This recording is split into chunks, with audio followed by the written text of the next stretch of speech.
Yo, what's goody dynasty? What's going on?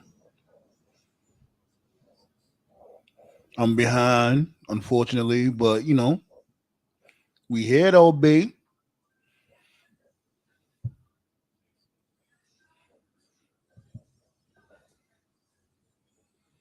Drop that link ASAP. Who's this?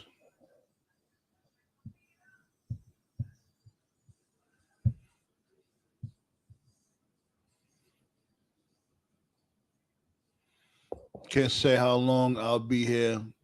Oh shit, here comes Christian. Yeah, you way ahead of me. I'm at the top of the show. You good, my dude. You good. No worries.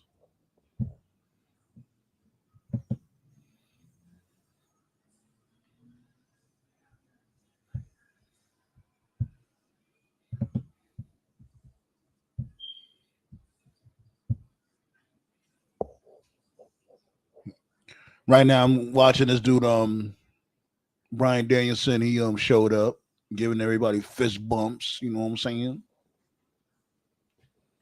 Sid Justice style.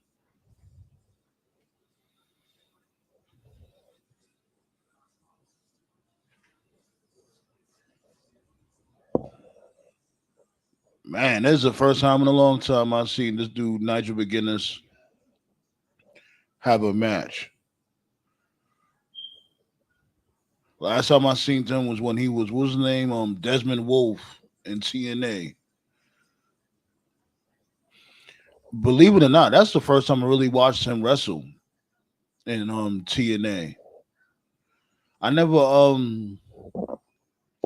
I never really watched him in Ring of Honor. I never really used to watch Ring of Honor. Matter of fact, I didn't watch Ring of Honor at all. I just watched highlights here and there. So when I got introduced to Desmond Wolf, he was in TNA. You know what I'm saying? And that rivalry with him and Kurt Angle, man, it was a thing of beauty.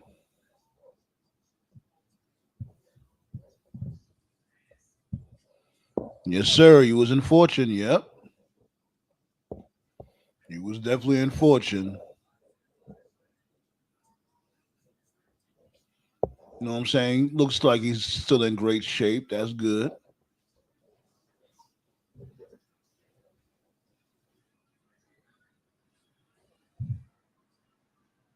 Get your ass over here.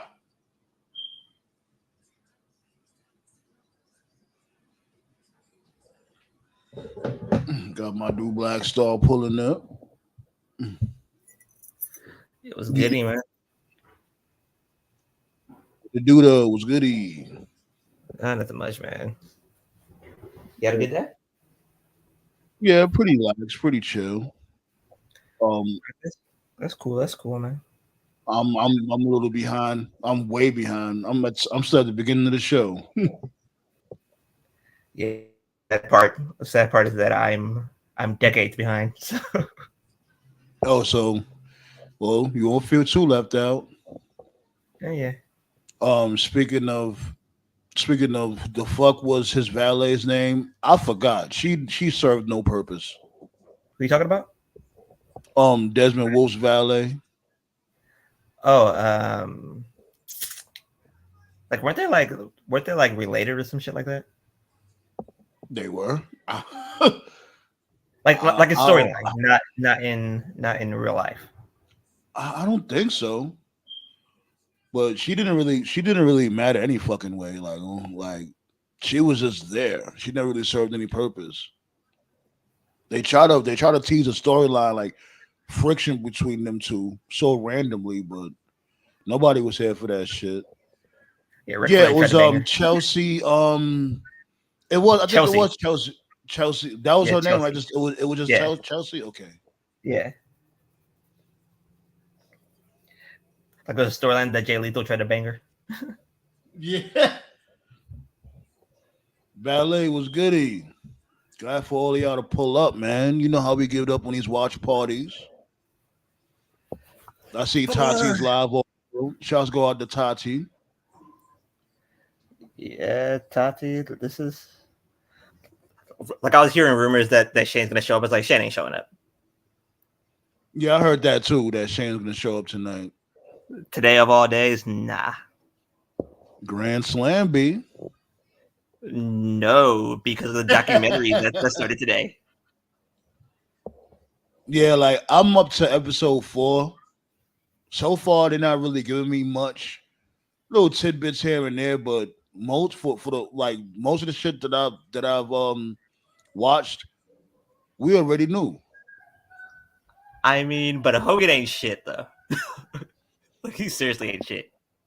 Hmm. Well, at least he ain't bury Vince when he took the stand. I'll give him that. He still went Because to he still went to the ops though. I'm watching it 2 episodes at a time. So like by Yeah, Friday I should be done. yeah, I should be done by tomorrow.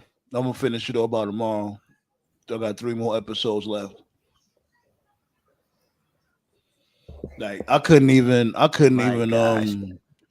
couldn't even watch when he started talking about Owen. I'm like, I still can't stomach that shit. That shit still breaks my heart with Owen. The fact that the hitman showed emotion, which I expected, but shit. Yeah, but it's like he never did it before until you know what I'm saying now, and it just fucking sucks. Like all this dude Vince had to do was just let Owen go to WCW. That's all Vince had to do. But he wanted to be spiteful and stubborn. I mean, like now like I'm beginning to understand why the Vince supporters, which there aren't many in WWE, but the Vince supporters were so offended by the documentary because they're making him look like a total and complete psychopath. But the thing is, like, we been knew about this. What they got going on? What they talking about right now? It's really they're not really coming out with groundbreaking shit yet. By episode 6, it's gonna get bad. They're really bad. Yeah, you did say that. I think you said that on a couple shows ago that that's when it starts getting bad. And I was like, they should start getting bad by the 4th episode. Like, let's not wait too long now. Like that's the rumors that by episode 6 is gonna get bad. Shit, Like, but this dude. Go ahead. Episode 2, it was bad with the Rita Chatterton thing. Yeah, but remember we know about that too. True. I mean, wrestling fans knew about it, but like if you're like a purely casual fan, yeah, the casuals don't really know about Rita Chatterton. Like it's just, my gosh. Hook the cat burglar. Oh yeah, B. That infamous promo battle between Ric Flair and Jay Lethal. One of TNA's best moments ever. The woo off. Yo, Tove. Yo. You. What's goody? Chilling. Yeah, I'm we both behind. Like I don't even think the show started for this dude Black Star, but I'm still at Brian Danielson and McGuinness's match. Yeah, live television is weird. It's like because I've noticed that whenever we watch WWE shows, your stream, that being said, man, yours is ahead of everybody else's. But then when we do an AEW stream, mine is ahead of everybody else. So it's like, yeah, different networks seem to lag behind depending on what area you live on. So also, I apologize. Right now, everything's cool, but if there's any static interference on my end, I apologize. That hurricane's getting pretty close to my area. So now you good. You good, man. Be safe. Stay safe, man. Well, yeah, hopefully this show, you know what I'm saying, this show could take your mind off of the fuckery, you know what I'm saying? yeah, right now I've only seen I actually didn't have I had a Netflix like a long time ago. Like it's been a minute, but I haven't used Netflix and well, I used to watch Cobra Kai, but I don't really use it like that. But I had to make an account today to check out the Vince stuff. I've only seen the first 3 episodes. I'm gonna watch the other 3 tomorrow. Yeah, talk me about it too. Friday. Me too. Like, know what one show that makes me laugh?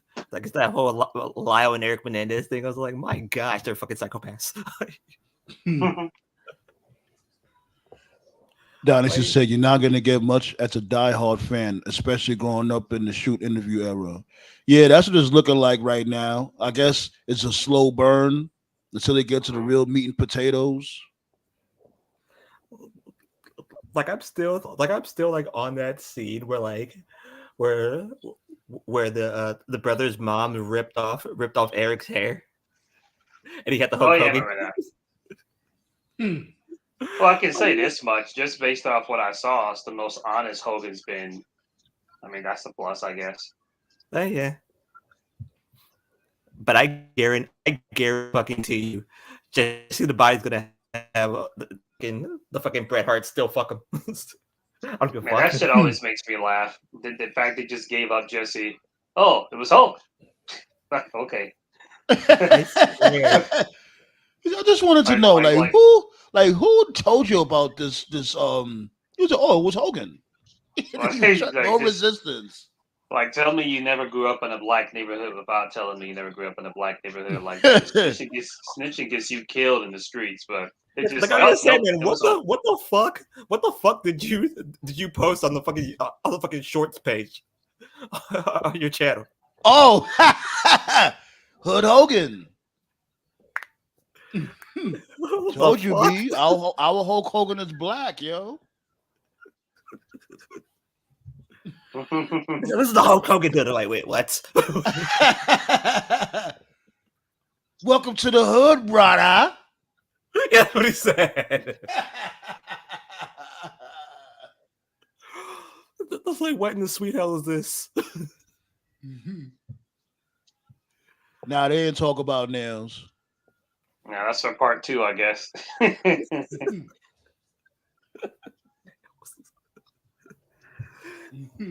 Like that was the fucking hero.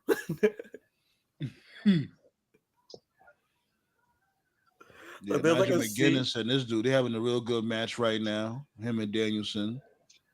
Like there was a fucking scene on OSW review, where, like they did a skit on the whole steroid trial, and the lawyer asked Nails, he was like, "Do you hate Hulk Hogan?" And he said no. He said, "Do you dislike Hulk Hogan?" He said yes. The thing with the whole him taking the stand on the steroid scandal or whatever is like, I don't know why they asking him and other people questions about, did Vince McMahon sell you steroids? Of course, Vince himself is not going to sell the fucking steroids to them. That's just, come on. Y'all can ask a better question than that. I'm telling you, Hogan is the epitome of ain't shit. You look up ain't shit in the dictionary, you'll see Hogan's face. Right, but like he didn't sell out Vince, even though he did take the money and went to WCW. But when he was on the stand, he didn't say Vince made him take steroids, anything like that. He said he was doing it on his own. He didn't. That's what they thought he was going to do, but he didn't. Well, to a fault. I'm thinking that he probably didn't do that shit because more than likely Vince probably got dirt on his ass too. Hey, that's probably like the size of the fucking Twin Towers. Tell you. Sorry. I love how casual Brett was about his relationship with Vince. He was like, "Oh yeah, Vince loved me, man, because Vince didn't have to worry about me being in a hotel room for 13-year-old." Like, Jesus Christ, Brett. Like, that's all it took? Like, what the fuck?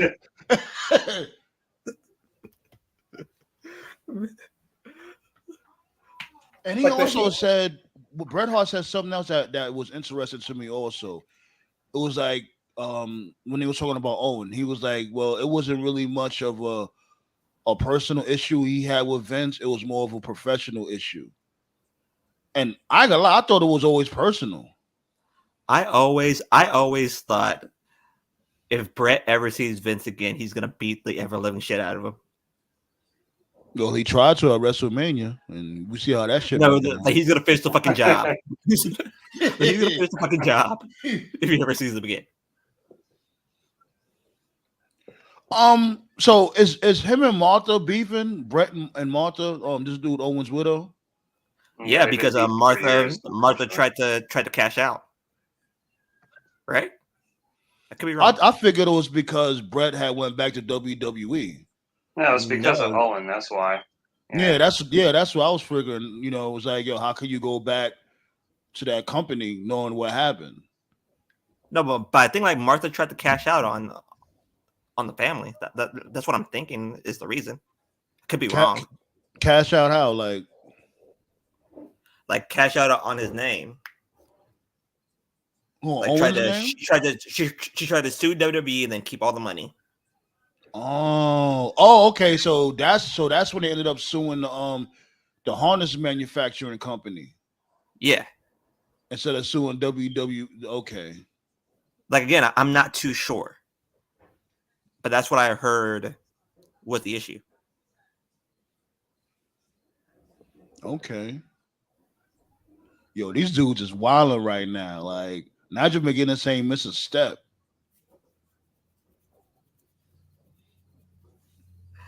By the way, WWE, you ain't shit. The guys both actually cutting a promo for once. Nice. Who was cutting the promo? In this very moment. Oh God. You know what it is with Hook? You know what it is with Hook? Finally, he did it. Thank God. What'd he do? Was it a good promo? He retired the title. Oh, he did? Oh, wow. Get out of town. I didn't think that was going to happen. He just gave it to Taz. So what So he's going to bring out a new title? Is AEW going to get another new title? So he had to resign if he's giving up the title. Yeah, that's good. This is what I was talking about. It's time to move on to the next layer. He did everything he could. Like let's get this ball going here. Awesome. Ballet said that Martha stated, you know everything. You go. Yeah, Martha stated that some of the family members were helping Vince by taking some of the documents for the lawsuit. Wow. Okay. Yeah. So what happened with Martha? To make a long story short, like pretty much what Ballet said and what Black Star said. I forgot when there was a DVD, and it was about Owen that was released, and Martha was not allowing them to access everything that Brett wanted to be on the DVD. And Brett was like, hey, like, can you please give us the blessing? Because, she's the wife. So, right. His rights is in her name. And, she controls the license for Owen. And I forgot what it's called. They released it. Brett helped produce it. But WWE did release a DVD about Owen. But they were limited with the stuff they could use. And Brett said that it was Martha's fault. And you can find the interview on YouTube. It's like from a decade ago. And Brett was just saying stuff like Martha's killing his legacy because people are not able to discover his stuff. And, Martha's perspective, she's basically just like, fuck Vince and fuck WWE, because they killed Owen, Did she sell it? Did she sell it to AEW? No. Oh, okay. What AEW has is she allowed AEW to use his likeness once a year for the Owen, the little term. So basically, the NIL. The NIL is what they have. Yeah. Okay. But basically, Martha's whole thing is she doesn't want WWE making money off of Owen because she feels like, he died on their watch, which is unfortunately the truth, and it's not one of those situations where it's like, well, I know this is kind of morbid, but it's not one of those situations where it's like, well, one day when she dies too, then it'll happen. Well, no, because as it turns out, the children, they don't want it to happen either. What's his son's name? Shit, it's on the tip of my tongue. I can't think of his son's name. I don't know about the daughter. his son had a unique name. I forgot his name too. His Yeah, son yeah, was yeah. a little It's unique. a very unique Canadian name. It escapes me at the moment, but he's not for it too. So it's just one of those things. I know Mark Henry was really pushing for Owen to go in the Hall of Fame because him and Owen was like really tight and Yeah, stuff. So yeah, he really wants it to be in the Hall of Fame. I don't think it's ever gonna happen. Oja. That's Yeah, why. thank That's you. why. Yeah, That's how I fucks with ballet. She stayed quick with the blick on the hip. There you go, Oja. nice. Yeah, thank you, Ballet. Yeah, yeah. But currently, right now, they're not on speaking terms. Unfortunately, so Well, So, you know the Donnie, saying, time heals all wounds. nah, that one is never gonna heal when it comes to Martha. She's over it when it comes to WWE. Like, and I get it. Just like what Toe said. He died on their watch, and it's how they went about it. It just came off as inhumane. They literally was wrestling in this dude's blood.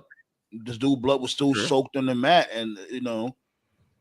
So Dynasty said, as someone who deals with constant security for over a decade, I agree with it going on because 15K leaving all at the same time, being told they watched someone die is not a good idea.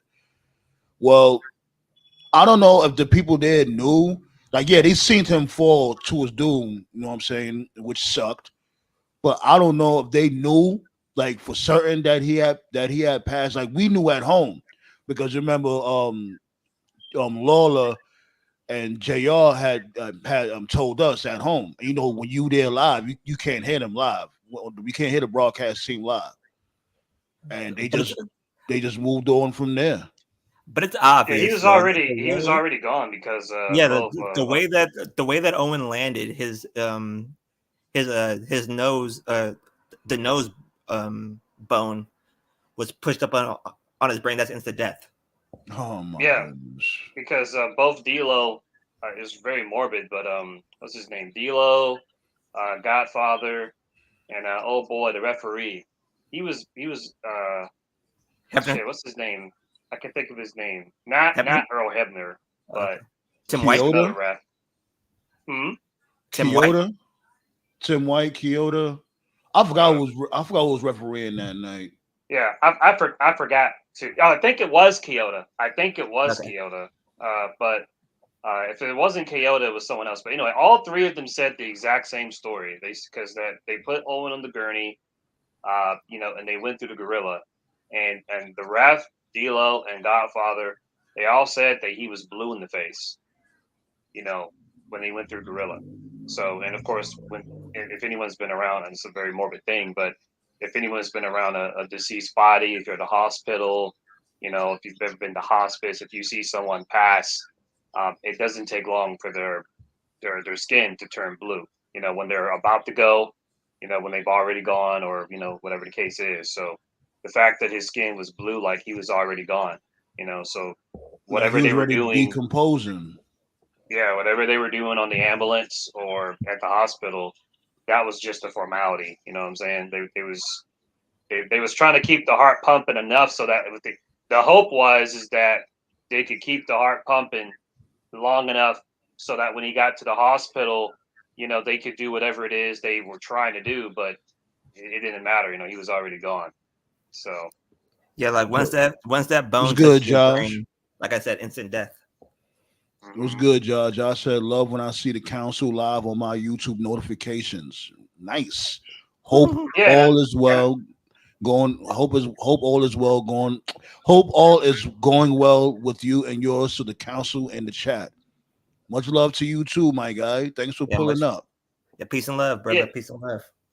Yeah, and thanks for wording it that way, Sandman, because that's the thing too that it's not talked about enough. Because in real life, when accidents happen, when the police and shit when they show up, everything's shut down because it becomes a crime scene. So yeah, technically the ring was a crime scene, Yes. and Vince basically shut that shit down. He was like, "Nope, go out there and keep wrestling." So because I think they call that what's Batman called it well the D word the, what's the word? Uh, I can't think of it.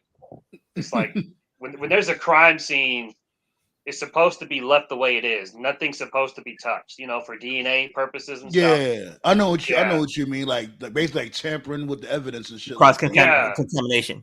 Yeah. So when Vince kept the show going, that would erase any evidence that was left in the ring or whatever. So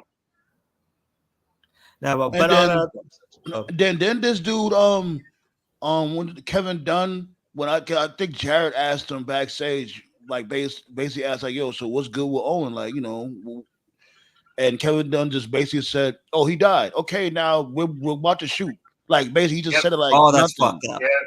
Yeah. He was like, what's up with Owen? He's like, oh, well, he's dead. And you're live in 3, 2. Like, yep. Yeah. That's extraordinary. That's extraordinary levels of fucked up. Yeah. Jesus. But on a happier note, Wesley, you ain't shit. Like seriously, Wesley. What Wesley do? He talked about Gigi Dolan to the other dude. Oh yeah. Like he mentioned Gigi Dolan, and then he called him a motherfucker. Like he did on NXT. Yeah. Let me find out NXT. He's like, oh yeah, y'all can curse a little bit now. Yeah. Oh wait, there goes Sandman's boy. Here comes the gatekeeper. My boy Kyle Fletcher, B. Like I was sitting there, like that was the only part of NXT last night that looked fucking realistic. Because those two were about to murder each other on live TV. Yo, how the fuck Hook didn't even get an entrance? What the hell they got going on? Jobber entrance? He didn't even get it. I didn't see it. Oh, matter of fact, I fast forwarded it because I fast forwarded past commercials. Yeah. Put a cornet. Right. That's why I like letting the shit play out a little bit because I'll be DVRing it. So I let it play out a little bit so I could fast forward past commercials. I'm spoiled like that. Yeah, that's what I'm gonna do when SmackDown goes 3 hours. Fuck that.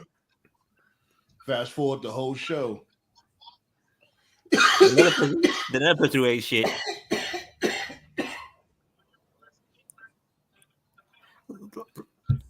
Like I ranted about this earlier.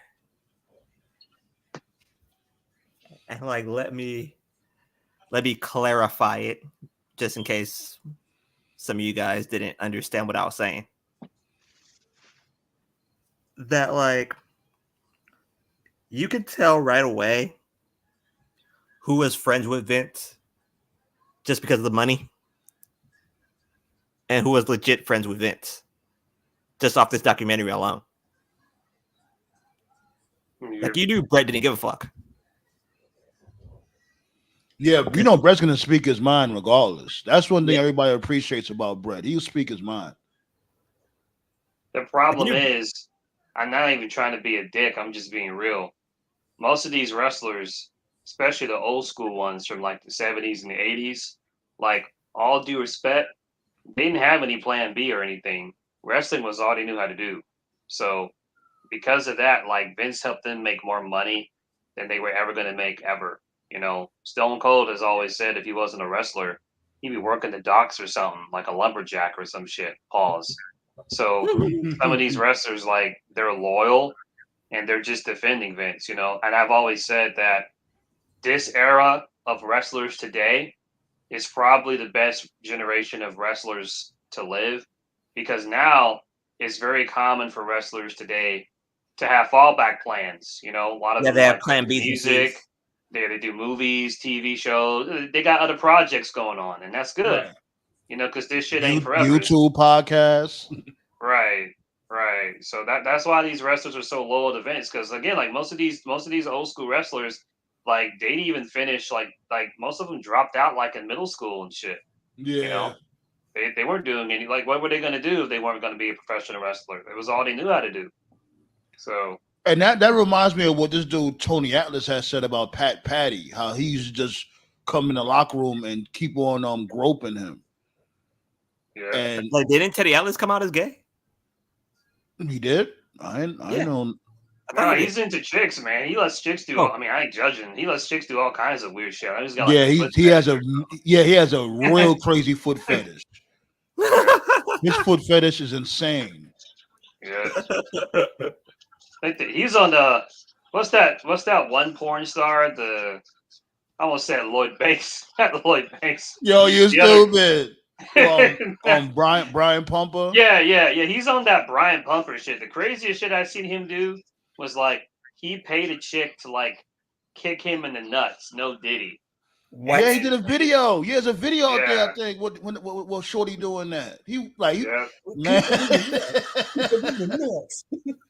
I'm gonna stomp him in the nuts.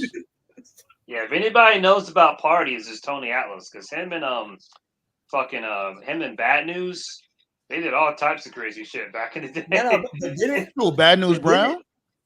Yeah, but didn't New Jack said that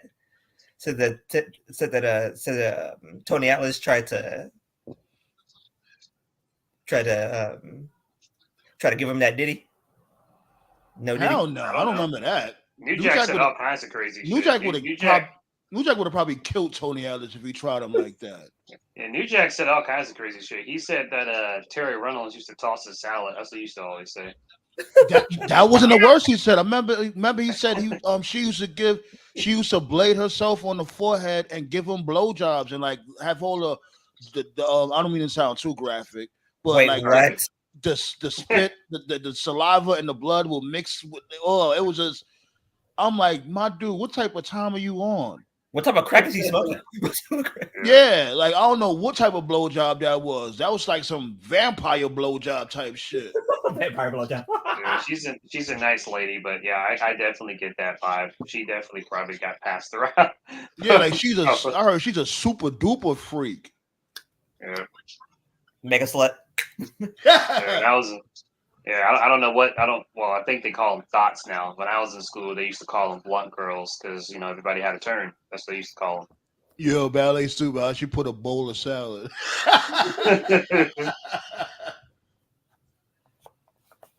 Like that.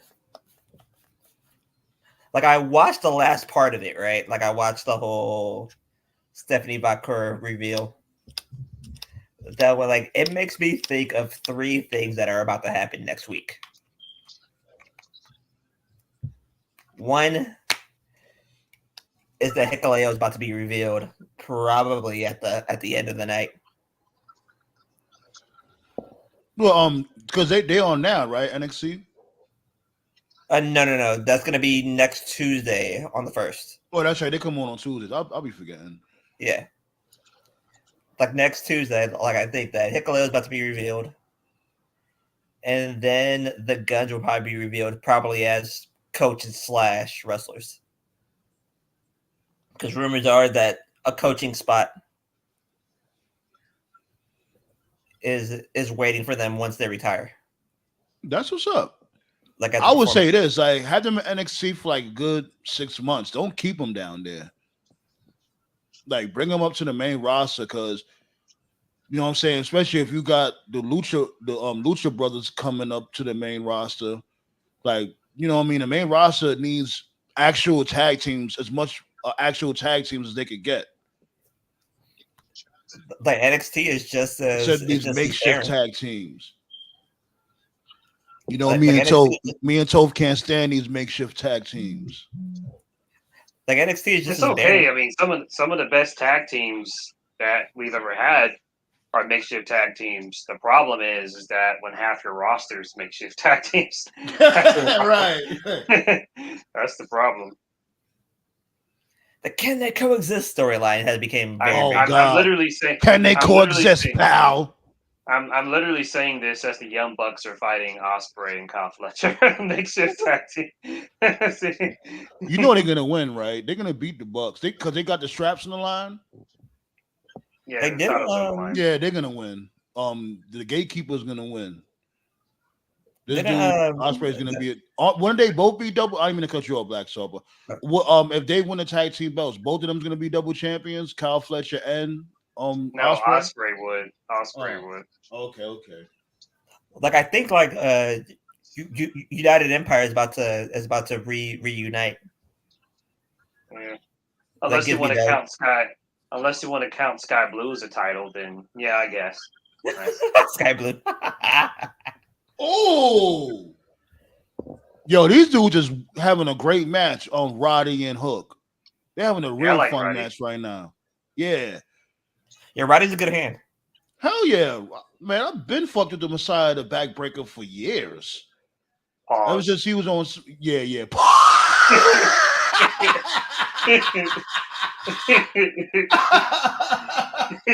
Whatever. You got me.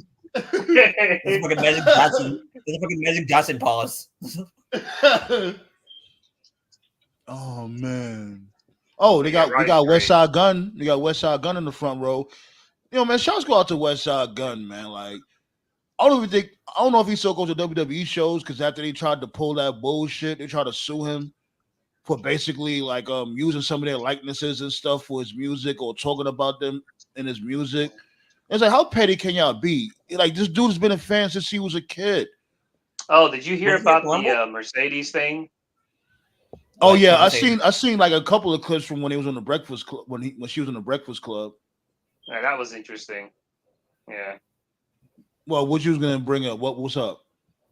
Oh, to the fans out there who don't know, it's actually pretty interesting. Mercedes learned the hard way.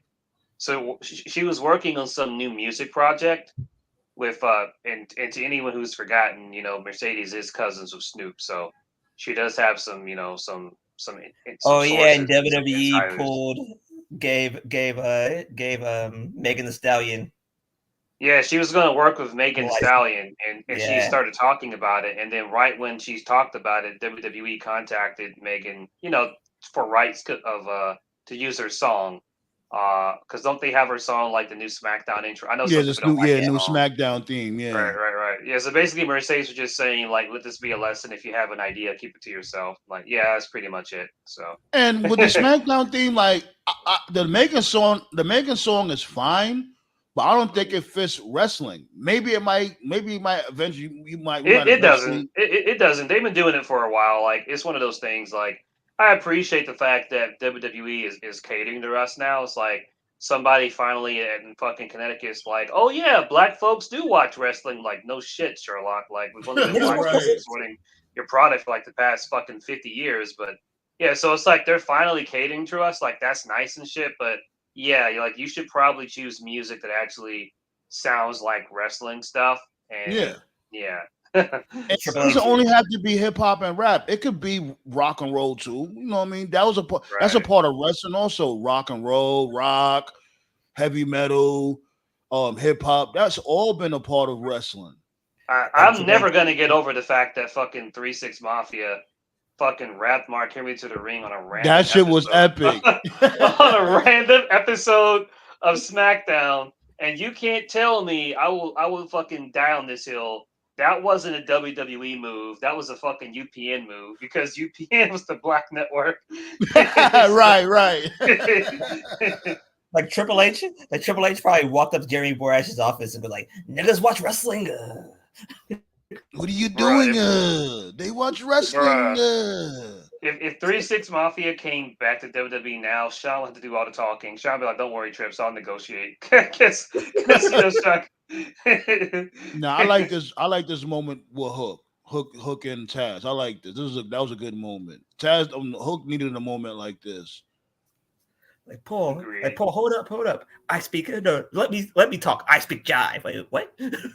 And I'm glad he cut his hair because that hair, like, you know what it is, a Hook? He got to look more intimidating. That's what I think Hook is missing. Like, Hook doesn't look like somebody that could fuck somebody up, like how his father was. That ship has long since passed.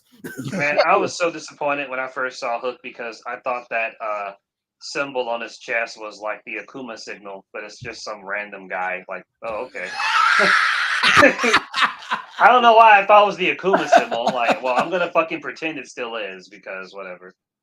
Speaking of Street Fighter, you know, Terry Bogard had pulled up the Street Fighter 6. You know what I'm saying? So can't wait to use my dude Teddy Bogard, the lone wolf, the hungry wolf, whatever wolf he is, the legend.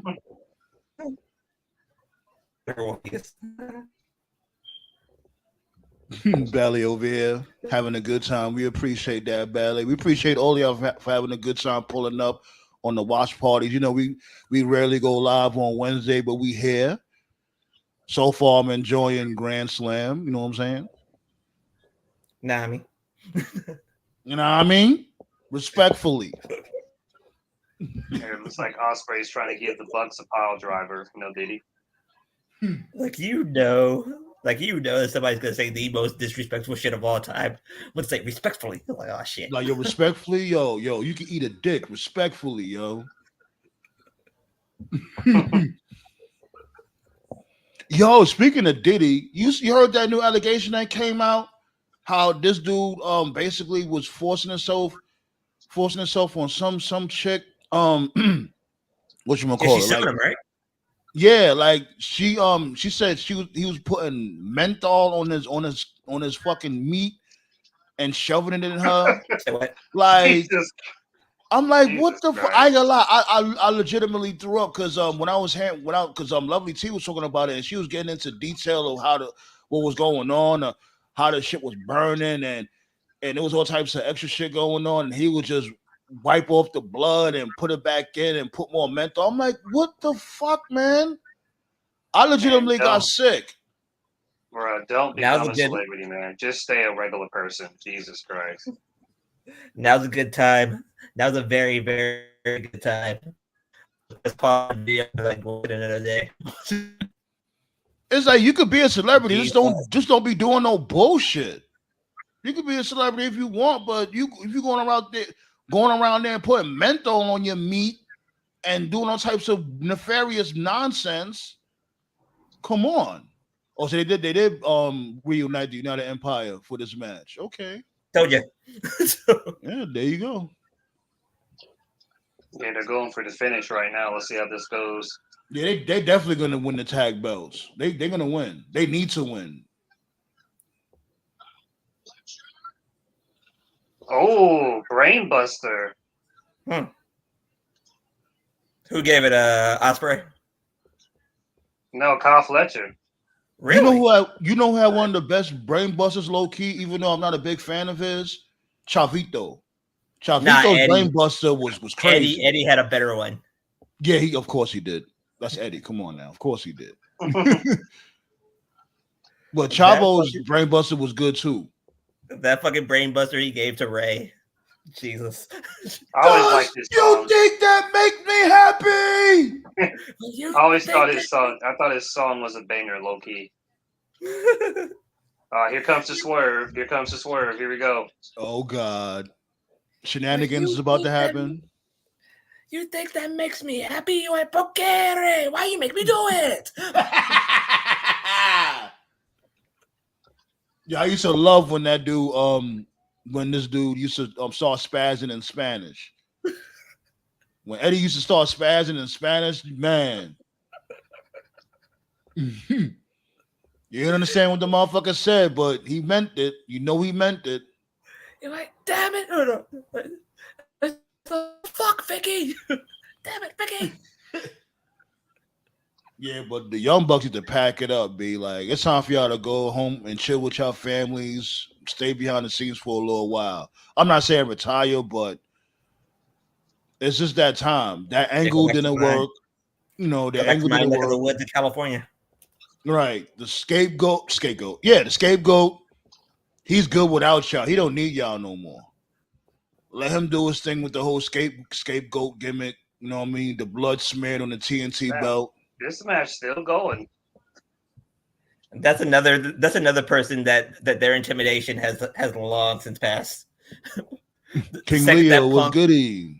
It was good, King Leo. Okay, it's over. The Bucks won. Oh, come on! What? Are you serious? Why? Like the second that Punk demoed all three of those motherfuckers. Oh my God, man! Like second that Punk demoed all three of those motherfuckers. Their days of intimidating heels, those days are over. They gotta stop doing the gatekeeper like this, yo. Like, give my man some gold. That was a really good match. Yeah, it's about to start for me right now. And we found out we might have to go live next Wednesday too. I forgot next Wednesday is a 5-year anniversary. We might go live for that too. Son of a bitch.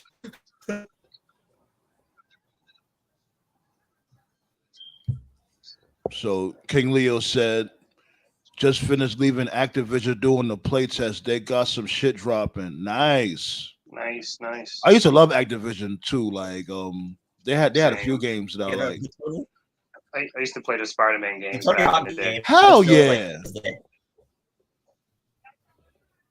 I get a lot though. Shouts go out to Activision, but yo, Spider-Man 2 was low-key racist. Like they had every black motherfucker sounding like it was like Spider-Man. Yeah, that man over there trying to steal that armor car. Like what black woman from New York talks like that? Like she's from Mississippi or some shit.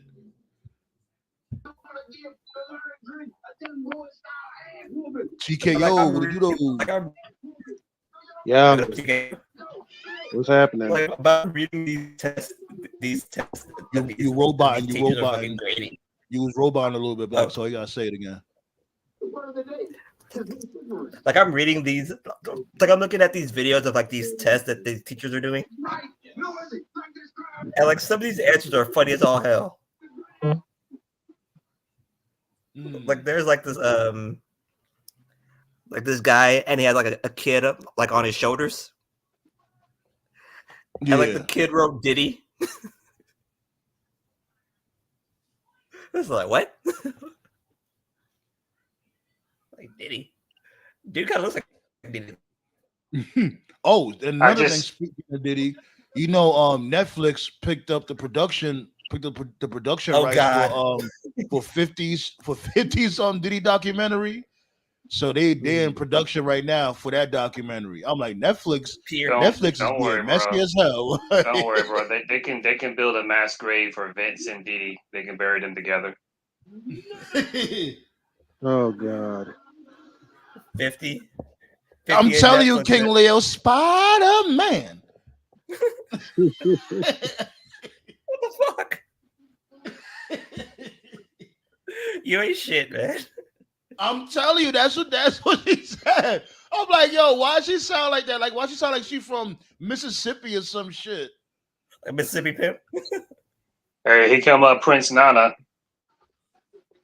Oh yeah. Question is, does he die?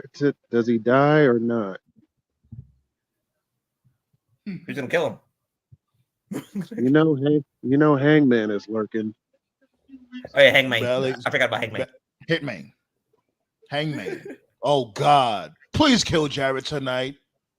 Pack that motherfucker up, dude, bro. If Russo was with AEW, he would book Hangman to lynch Nana. Oh my God! Imagine the heat.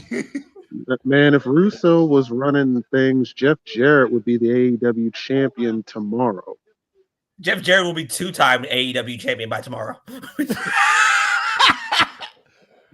Good Lord. Prince Nana and his coffee. I'm not much of a coffee drinker, but I'll give it a try. I'll try it out, but I'm more of a cold Dunkin' type of guy, like French vanilla cold Dunkin', and I rarely drink that.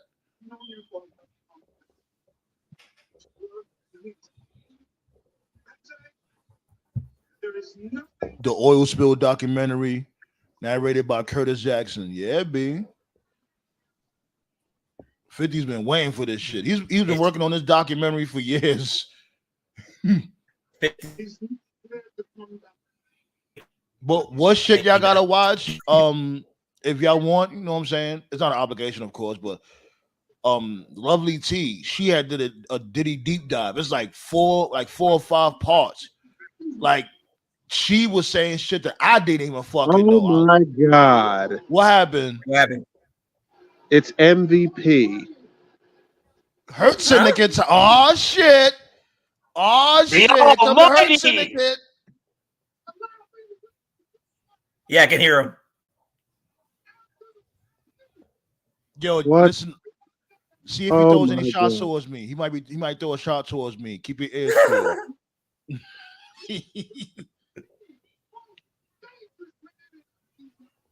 He only showed up by himself. It's just him right now. Lashley and Shelton aren't that far behind. AEW where black managers shine. Fuck off, Triple H. Right. Right. That's one thing. AEW do take care of their black managers. Yeah, they do. They do. I'll give them that.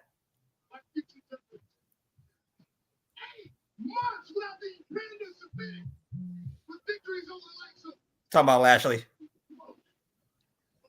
King Leo said, Prince Nana coffee is fire. I'm buying a new bag with my Activision money tomorrow. Butter pecan? Okay. Butter pecan sounds delicious.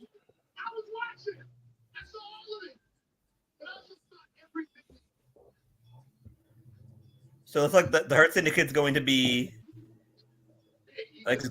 Lashley, Shelton, and Swerve.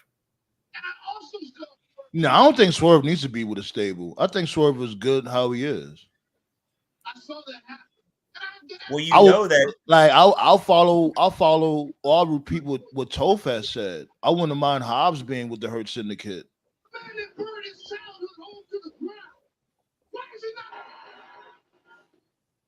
Yeah, it's gonna be Swerve. Swerve's gonna be in the group. Swerve's really gonna join MVP. I could You can tell literally by the way see. he's talking. I mean, I could see that. You can tell by the way he's talking. He's gonna join the group. I ain't gonna hold you. Swerve and MVP would be interesting.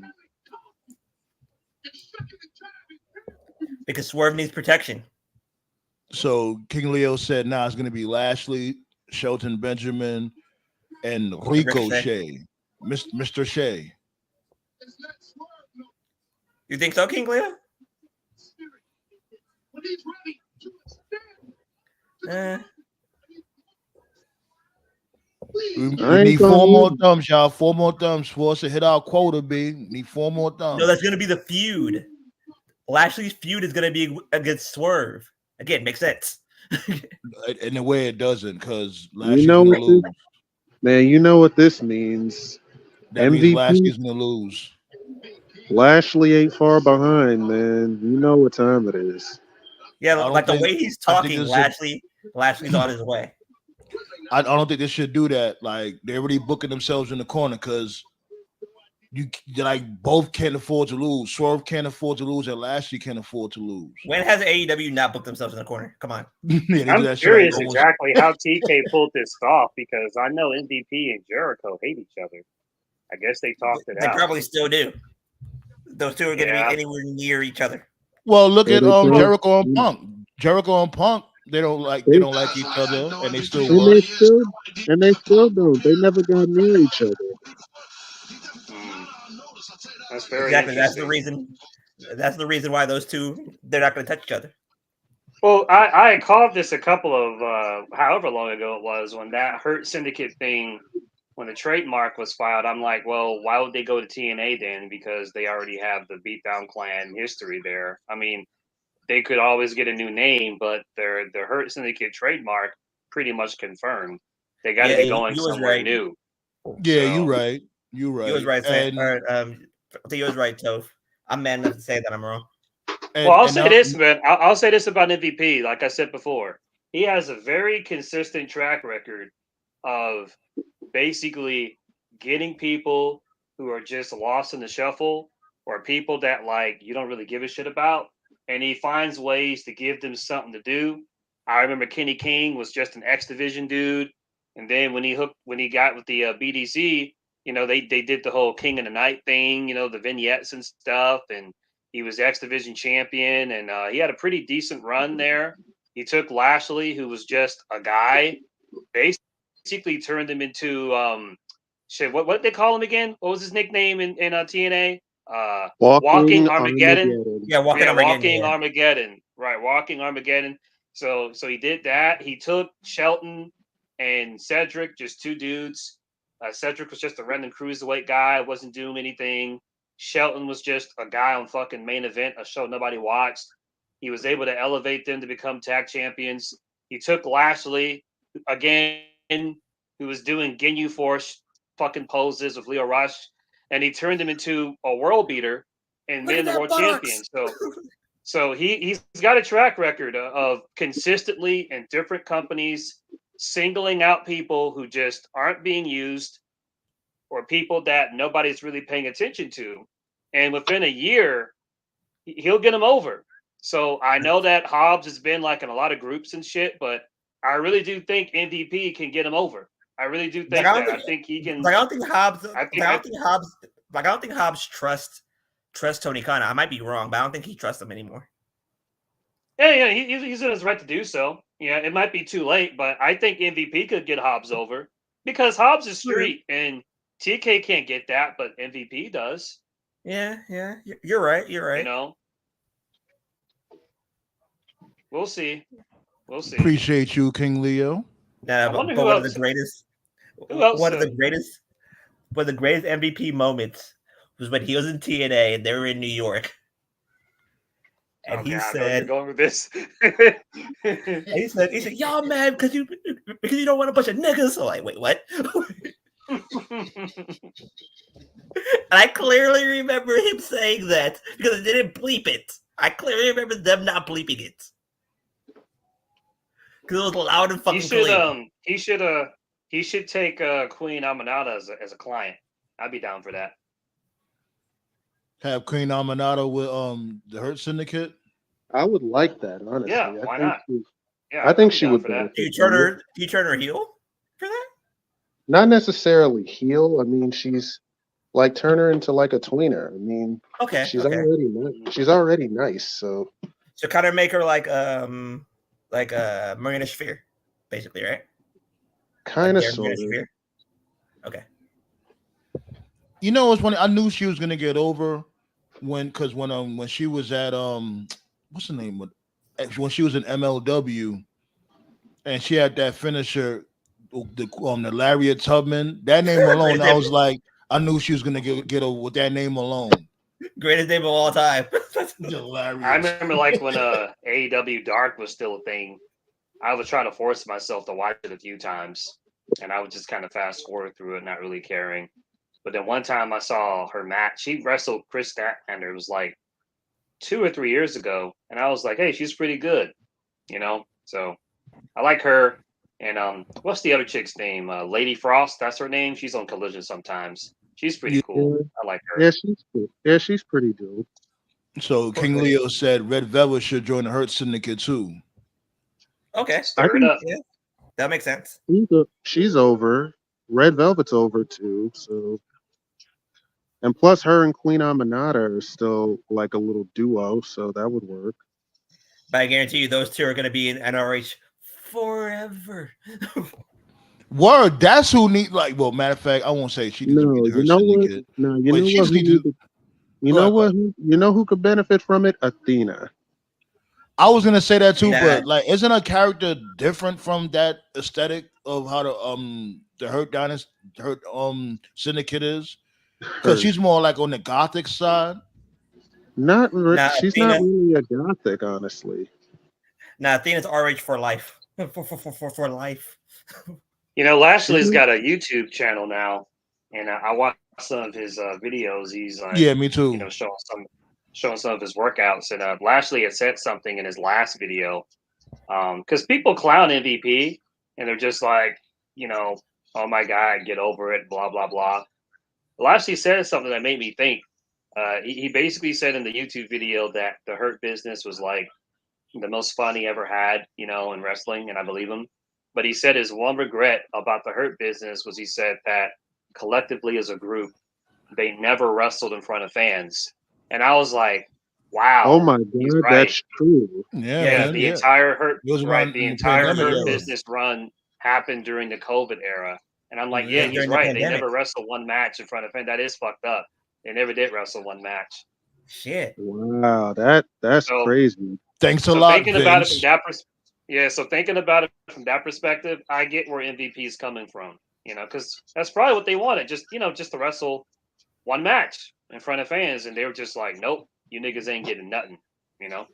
So y'all over enough. We don't need you to get more over because remember they was already comparing them to Evolution. You niggas ain't getting shit. That was a pretty dope comparison, honestly. They had it.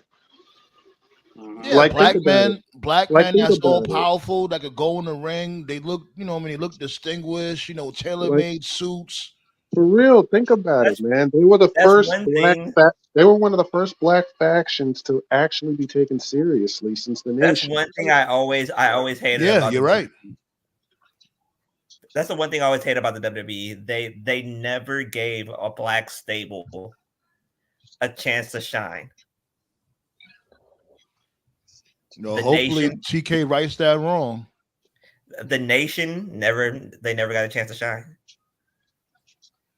Well, it depends on how you look at it.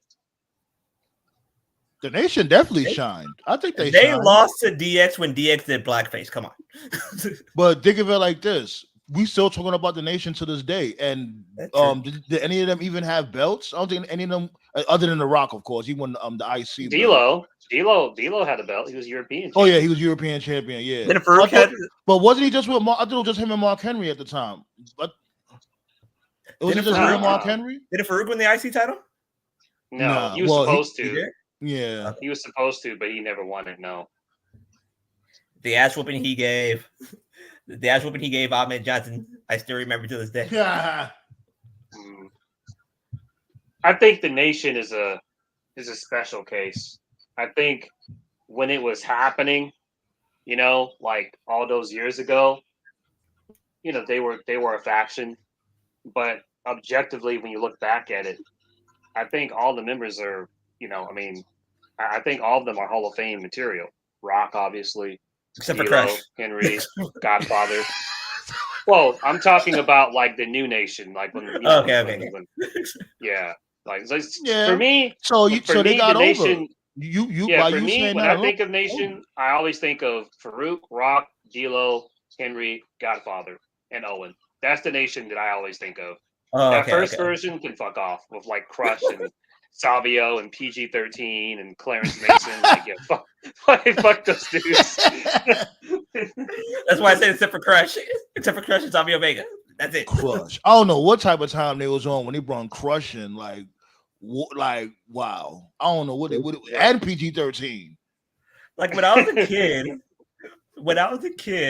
and Farouk made the tease going like, oh, we just brought in a person who just came from jail. I was like, wait a minute, who just came from jail? Mm-hmm.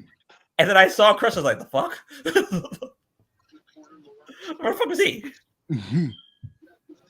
So let's get to the chat real quick. King Leo said Lady Frost got caught with Warlow with them WWE ninjas laughing out loud. Tony about to put them on punishment. Word? Really? Warlow's already planning this escape, huh? He's like, get me away from these crazy motherfuckers, man. Like, yo, man. I'm telling you, Clan Moxley changed his plans. They about to write him off TV about doing some crazy shit like a power drive off the top rope through 2 tables type shit. Yeah, Mox on that American History X bullshit. That's why I call him Clan Moxley. Yeah, that's why I fucks with Toph. Toph always be bringing up these old school classics when it comes to movies and TV series. Like, what the fuck? How you be knowing about this? I'll be like, yo, that's why I fucks with Toph. I remember that movie. Good Lord. Like me and Toph, I think me and Toph was about like what? 9 years old when that movie came out? Yeah. Never ever trust a dude. Never ever trust a white boy named Ed. They crazy. Because Edward Norton was in that fucking movie. Like how he did this dude so filthy. Like how he told him to put his teeth on the curb and he stomped his head. Right. Man, that was fucking gruesome. Nasty work. The intro to the curb stop. Yeah, pretty much. Yeah. Yo, man. Check another note here, man. I'm watching Mariah May in her match right now. You know, fans are already comparing her to Tiffany Stratton, saying okay, she's shut the fuck better. up about that one. Oh God. Just shut the fuck up. You know, I'm glad you mentioned Tiffany Stratton. If that story with Giovanni's true, why would they be on the same brand? I don't get it. They're on the same. Yeah. Oh yeah, they are. It gotta Yeah. be deeper than rap when it comes to that situation. Cause who the fuck is Tiffany Stratton for her to get, you know what I'm saying, to get buried? For him to get buried. Like does she really got power like that backstage? I don't think it has anything to do with her. I just think it relax. Like I'm hearing that's the rumor though. That's the rumor that's going around that's the reason why he got buried. And to all the people that compare Mariah May to Tiffany Stratton, just remember nobody invented blondes. Or like,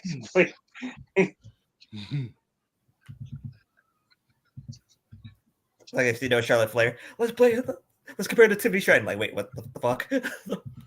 Yeah, I heard Charlotte Flair, she's not coming back no time soon. She's Okay, chilling. thank God. good, but just to be sure, I'm gonna need Andrade to fucking shoot up her club, please, Andrade, for the love of God, please. There's word that Charlotte's not even going to come back this year. Yeah, she's Like not if coming back that's no true, time soon. like that's true. Charlotte's gonna come to a much different WWE than when she left it. Andrade, But we needs not to out the fucking woods take- yet.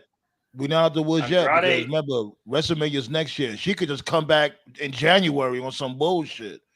Nah, bro. Listen, Andrade needs to take Blue Chew and give that bitch quadruplets, okay? I don't want to see her until like fucking 2038. I don't want to see Charlotte until we're well into Kingdom Hearts 5. That's how long I want it to be before I see that bitch again. What are we up to now with Kingdom Hearts? We're right? Stuck at we're waiting on Kingdom Hearts 4. We're not going to get that until like World War 3 probably. So because you already know you got Kingdom Hearts 3/3 of a half of a fourth, all types of crazy shit they got going on. I played the first one. The first one's probably one of the best video games I ever played. Oh, it's Willow. Cause Willow sucks. No, not that Willow, the other one. Nightingale. Yeah, that Willow. Oh no! I'm about to pull it up right now, yo. King Leo. This is what he was talking about with Warlord chilling out with WWE talent. Give me a second. Really? Oh, yeah, Willow's wearing a thong. I together. see you, Willow. Okay. I knew Willow was a freak. Nice girl, my ass. Oh God. That's how them nice girls give it up, though. Them nice girls be the freaks. Oh, look, it's Mina. I like Mina. I really like her, honestly. Yeah, she's got really good English too. You know, But I've been saying that a few times. Who's this right here, though?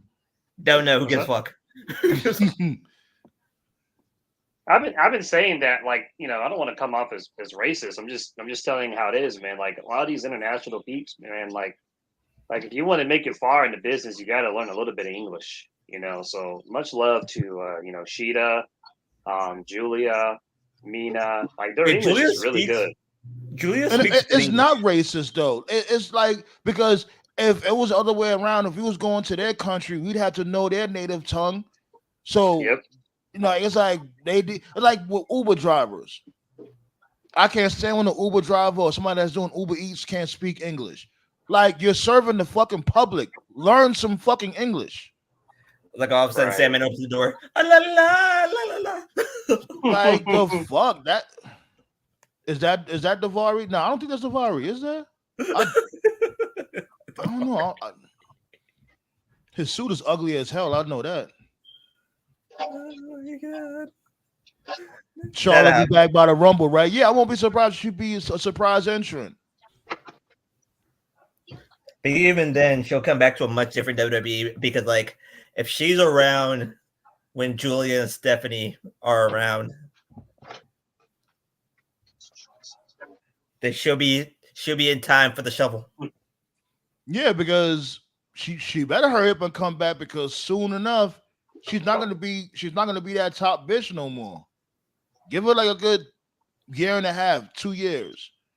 Charlotte Flair's gonna be an afterthought.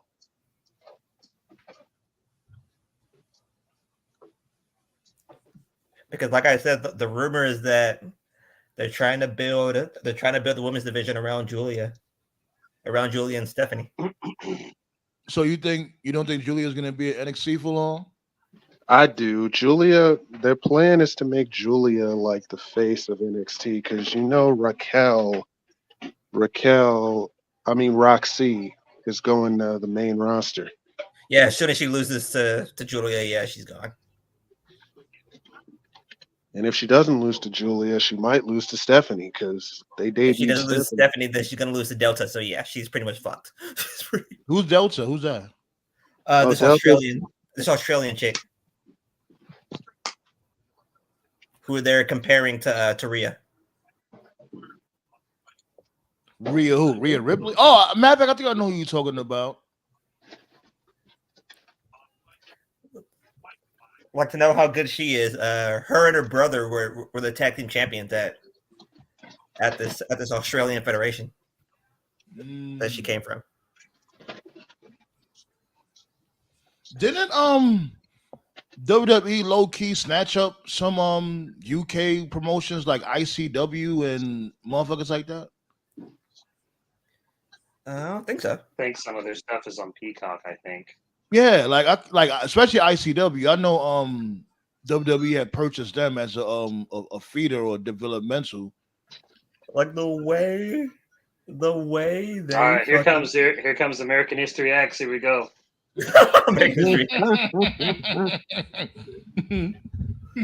Clan Now, Moxley. if they're going the direction I think they're going, it's about to be interesting.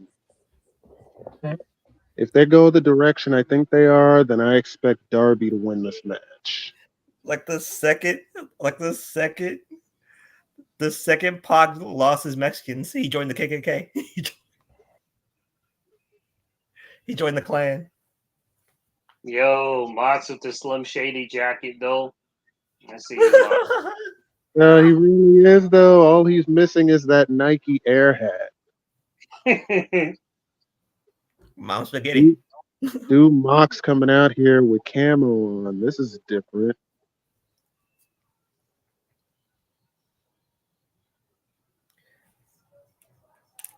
But Mercedes, Bailey, Tamina, and Naomi, they're at the 49ers game Nice. on Sunday. Mercedes was also in the Breakfast Club, so. Oh, Full Gear. Oh, Full Gear is November 23rd. Nice. Huh. Really? Those four would never separate. Mercedes, Bailey. It's nice to have a genuine friendship. You don't got to worry about any petty punk bullshit with them. They're cool. Well, Mercedes and Bailey, yeah, they definitely tight. Yeah, then they added Naomi to the group. Yeah. Well, I'm getting low key Teddy Long vibes when he was a manager with the whole Matt Middleton shit.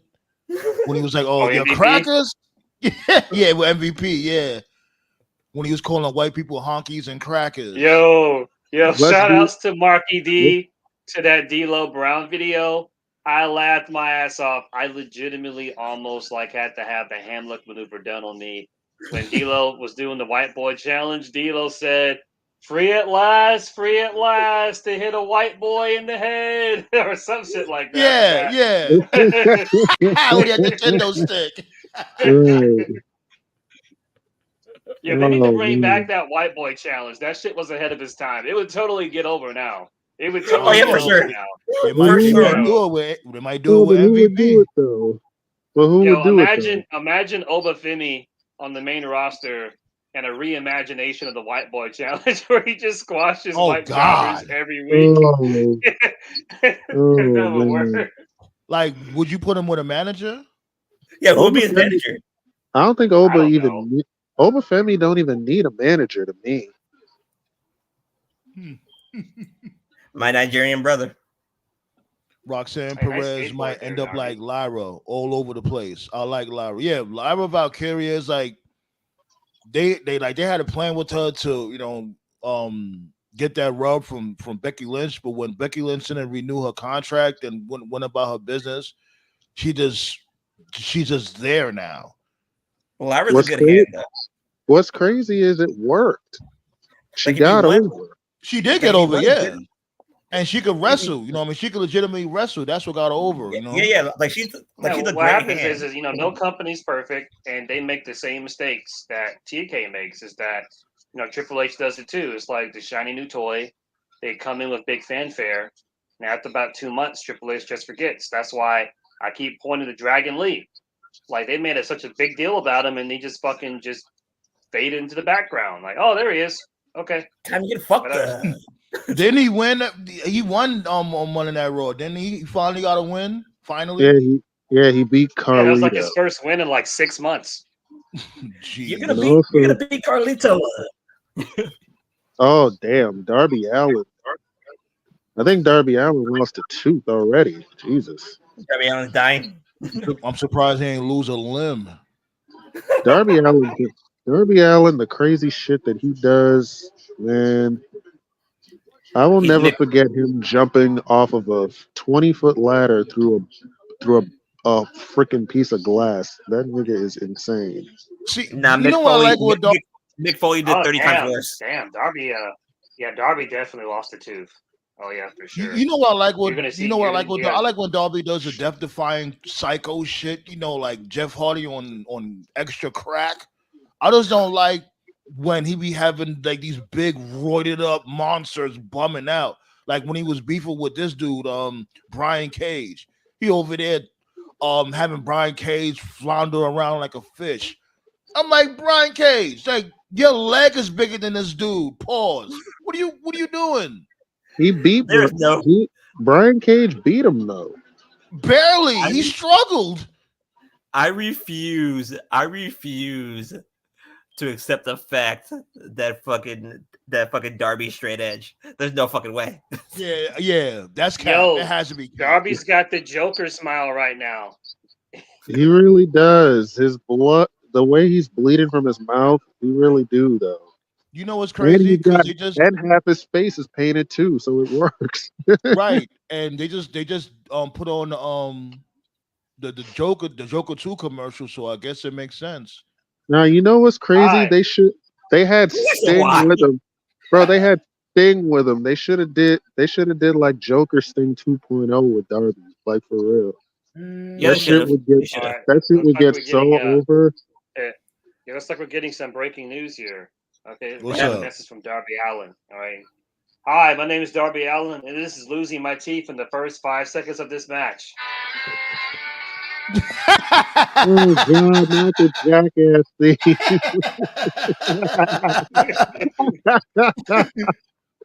Yeah. Y'all like that scapegoat mobile that he be driving? This dude, Whack Perry. Now I can't call him Whack Perry because I'm starting to like him a little more now. This dude, He's Jack still Whack Perry to me. Yeah, but he's not Jungle Bum Whack Perry. He just got the Whack Perry going on. But I'm starting to like him a little more. The second that Punk deboed him, he's still gonna be Whack Perry. But if you think of it, most of these wrestlers can't fucking fight. Like most of these motherfuckers never been in a real fight in their life. No, there's can't fight and then getting deboed. Right, it's can't fight and won't fight. Yeah, I feel you. It's a big difference. Can't fight and won't fight. It's two big differences. Right. Like all of a sudden, I noticed one thing. Now, crazy. I noticed one thing about every time Darby fights Mox, it's like out of all the guys that Darby plays, What the fucking name? I don't know.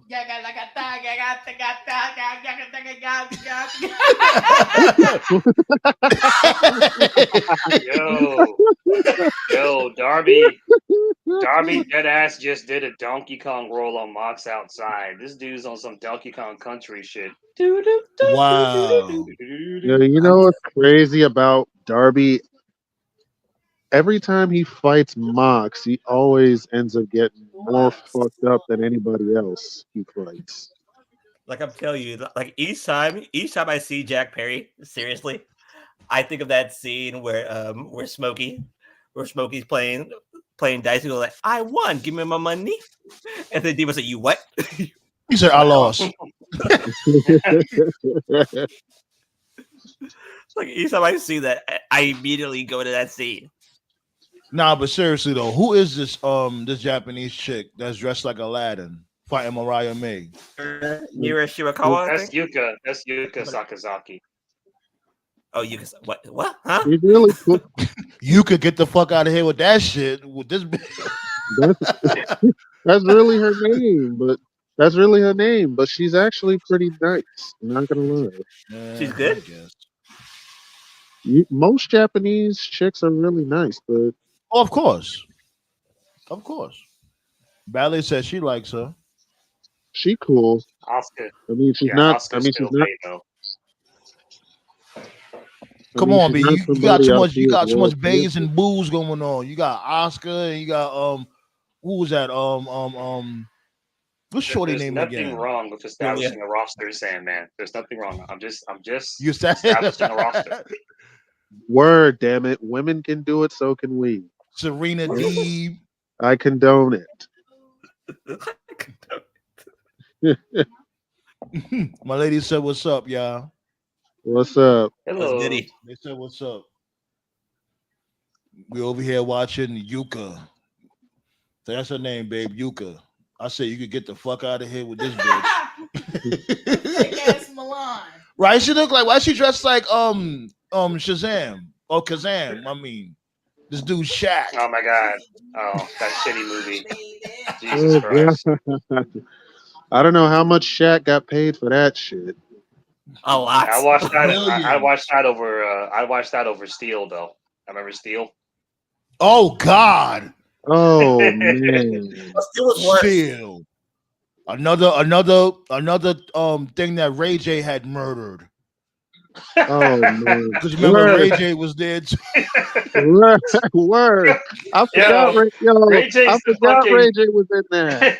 Ray Holy J's the shit. fucking Undertaker of like pop culture. Like you I'm want to kill telling some you. shit, just give Ray J a cameo.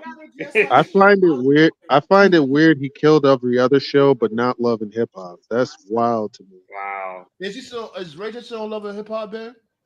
No. Well, Miami. Oh, he's on Love and Hip Hop Miami, my lady Yeah. Well, said. since Ray J kills everything, Why is she hey working Donald in- Trump, I'm gonna need Trump to invite Ray J to his next fucking rally. I'm No, trying why to see John something. Moxley look like the drunk? He is. Right. Like all of a sudden, you see Ray J. Like all of a sudden you see Ray J. All of a sudden Taker Dong comes up. Like he just watch football while digging in his belly button. Milk of magnesia for Tove. What? Uh-oh. What? I understood that Wow. reference. Oh my god. Oh wow. Yeah, you on that Diddy shit, Ballet. No. Take me to jail. No, Take Milk me to jail. Magnesia. Lock me up. Lock me up.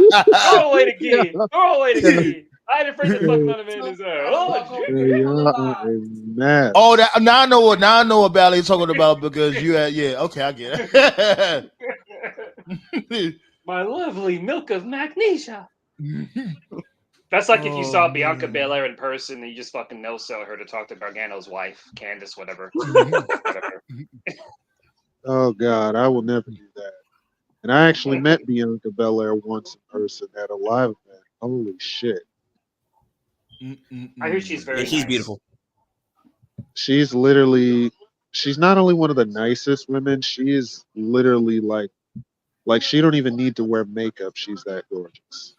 I'm done. King Leo said Darby Teeth gonna fall out like Dame Dash. You know what? Wow. Yeah, Darby looking like a fucking level 5 Ratata right now. Just call it, ref. Jesus Christ. He really like Mox is every time Mox and Darby wrestle, Darby gets fucked up. Like Just the coldest, because. like the coldest moment in WWE history was when Mick Foley had his teeth freaking broke through his nose. It was falling out during Hell in a Cell. I was like, Taker, what the fuck are you Oh, doing? yeah. That was Mick Foley's idea, bro. Taker was against that. So Yeah, King Leo. As a matter of fact, this dude actually played not Steel, but like the before he was Steel or after he was Steel, John Henry. This dude Terry Crews. Oh God. Yeah, Terry Crews. Shaq was on something. Terry Crews played Steel too.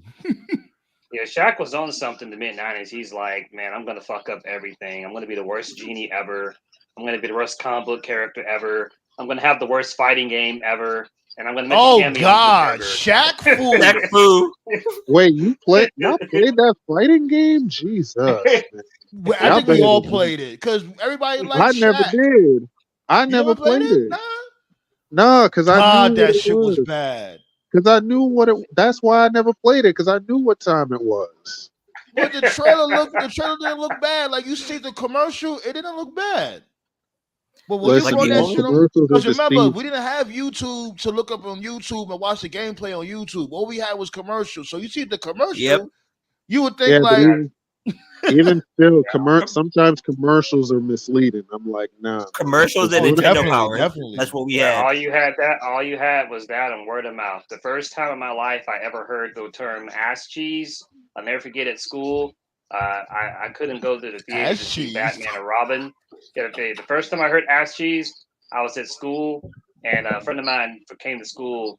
And I was like, hey, did you see Batman and Robin? And he was like, yeah, that shit was ass cheese. I was like, fifth grade.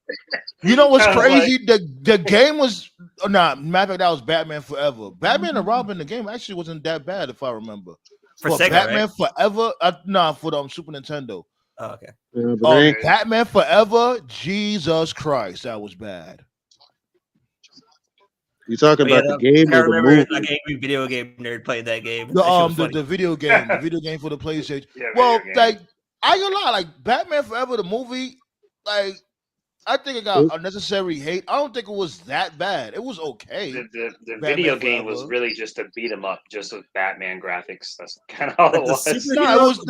They gave it like the Mortal Kombat engine, but it was still a side scroller. It was like Mortal Kombat, but a side scroller. And it's like this shit looks so stink. And then the music sound like elevator music. Jesus. The superhero they made up for it with Arkham Asylum. So I love all the Arkhams. Arkham Asylum, Arkham Knight. I love them all. Arkham Asylum was the shit. But the superhero with the worst video games of all time is fucking Superman. Jesus.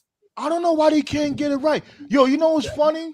They got this game out that's for free if you got the PlayStation Plus, the membership. Like they got this game called Invincible. And it's basically Superman. You know what I mean? But they don't, it's not DC didn't make it, so they can't name it Superman. And the game don't look bad.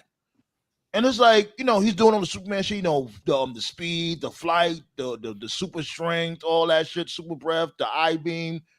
Like, how was this independent company, this fan-made game, able to do all this shit, but DC can't do it?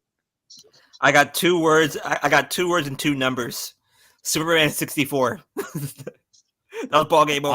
I will get you off this round table right now. You bring that bullshit up again. Oh my god. Yo. Oh man.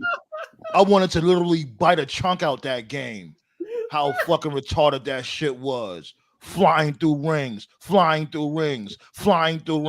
you was really doing was flying through fucking rings. And the controlling was terrible. Oh god. It was like whoever made that game was fucking trolling. I'm sorry. Jesus, man. Spider-Man was on the same exact. Kill Darby again. Of course he is. Shit. He's exposing the mat outside. Darby just fucking died. I told you, bro. I tell every time Mox. I think Mox might low-key have a personal issue with Darby because every time they fight, he just fucks him up for no reason. Like. He just gave Darby a fatality on the steps. No, did he? Cue Apollo Creed's manager. Stop the damn match! Throw in the towel! Throw in the goddamn towel! Man, they did Apollo Creed so fucked up in those Rocky movies. That shit was funny as hell. That was on him. Apollo took this dude. He took him lightly. He took Drago lightly. But it's time to go to school. Then all of a sudden his arms didn't move away. You would lose. Like, oh He shit. said, "I will break you." He No, tried to first catch thing him you with would- them stinking. He tried to catch him with them stink-looking jabs. That dude Drago was like, "What?" He caught him with one good haymaker. It was a wrap. He started He just punched him. washing him after that. He punched him retarded. He did. Yeah, It's that's not. gonna be It's Sammy. Thick Statlander, not Chris Statlander. Yeah. It's Thick Stacklander because she Yeah, got the that's thick gonna be stacks. that's gonna be Sammy when they do the next crown jewel. He's gonna tell Owens, "Don't stop, no matter what." Right before Gunther kills him.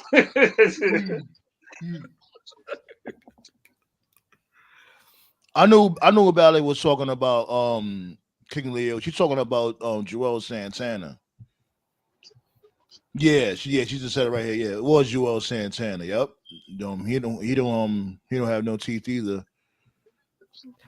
But it makes you think, though. Like, it makes you think that that if KO turns heel anytime soon, that it might be leading up to KO Sammy Infinite. Don't say. There ain't no reason KO or Sammy should ever fight again. Yeah, I'm over that shit too. They fought enough. That's if KO resigns. Looks like Darby's going out here. Well, speaking of re-signs, AJ Styles' deal is coming up too. Yeah, at the end of the year. See, I would think AJ will leave before Kevin Owens will leave. Yeah, because Sammy's still there. I think AJ is more likely to leave than Kevin Owens. Do you think he would just retire? Damn, he's choking him for real. Nah, before AJ retires, like Like one last, he's gonna be like at one last AEW. TNA run and then retires. or AEW. I know he thought about at least once going to AEW just to have a few matches. Now without the Good Brothers, he won't leave without them. And that's what makes him fucking stupid. Like, they grown ass men at the end of the day. Like, you held them down from before. You can't keep holding them bums down. Tell them to get better. Fuck out of here. Like, I think that TNA is a strong possibility. And then he calls it a career. Hey, I like Shaq and the Fool Snickers. I don't care what nobody says. Oh man, I don't remember that. Yeah, I'm the match is just starting for me. So You wow. can't stop the rain. he's trying to kill this dude for real, huh? That was a great Oh, song. wow. You Can't Stop the Rain by Shaq. Hell yeah, him and Biggie, the remix. Yeah. Hell yeah. Well, I guess there goes my theory. Shit. Oh my God. He's wilding on him already right now. This dude just launched him into Niggas the be wildin'? turnbuckle. Niggas be wildin'. Niggas be wildin'. Well, there goes my theory. Shit. Yeah.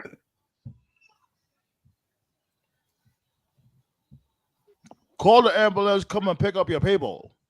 You should call the ambulance for Darby. If Darby Allin want to die in the ring so bad. Help! Call the ambulance. Yeah, Darby Oh, I is see definitely. the T spot. I just see the T spot. Oh wow. Yeah, Darby's when he finally wins the championship, he's definitely beating Mox for it. There's a story there for sure. Yeah, he earned it. He earned his title win. This Like, ass is he will trying to fucking push the teeth in his fucking gums? Wait, Danielson's trying to commit murder. He's trying to murder Mox.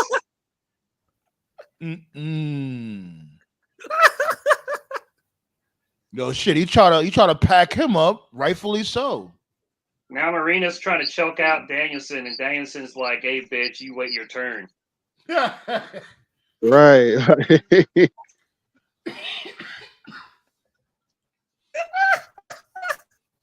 Shit, man. Just fight. It looks like it's going to be Bryan versus Mox. So Oh, look, it's Private Party trying to get a push. Oh yeah. And they get pushed What? out the ring again. So, Oh wow! Of course it Oh is. my goodness! of course. They got the Ryder treatment. They got pushed right out the ring. There we go. Who's talking? Like, I hear somebody talking in the background. Who's talking? oh, that's Brian. He's calling out Mox. Oh, okay. Yo, Marina's taking Private Party's lunch money. Oh my god. She's beating them up by her. Oh my goodness, yo! What are they doing with Private Party, yo? I take back the Jack Perry, the Jack Perry Debo comparison. Private Party now has the Debo comparison. Like they need that party need to stay private. Well, the match is on. Brian versus Mox at Wrestle Dream. It's going down. Well, it was a short run. Probably. Yeah, we all know Shaq had a shitload of Ghost Riders. Wrestle Dream, Mox and Danielson, October 12th. Like, wasn't that pay-per-view for what's that dude from New Japan? What The first Wrestle Dream was nice though. What the fuck is Darby? Yo, how Darby took the top off of the fucking the ring pole and shoved his arm in there. I never seen like that in my life. Wait for it, because Darby's dying twice. Coffin drop. Darby is fucking nuts.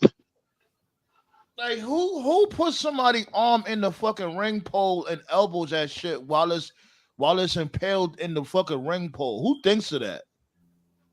Like I said, Darby's deaths have earned his title win. Yeah, I can't wait for Jim Cornette to talk about this shit. Jim Cornette is gonna lose his mind with this match. Man. That was a fun show.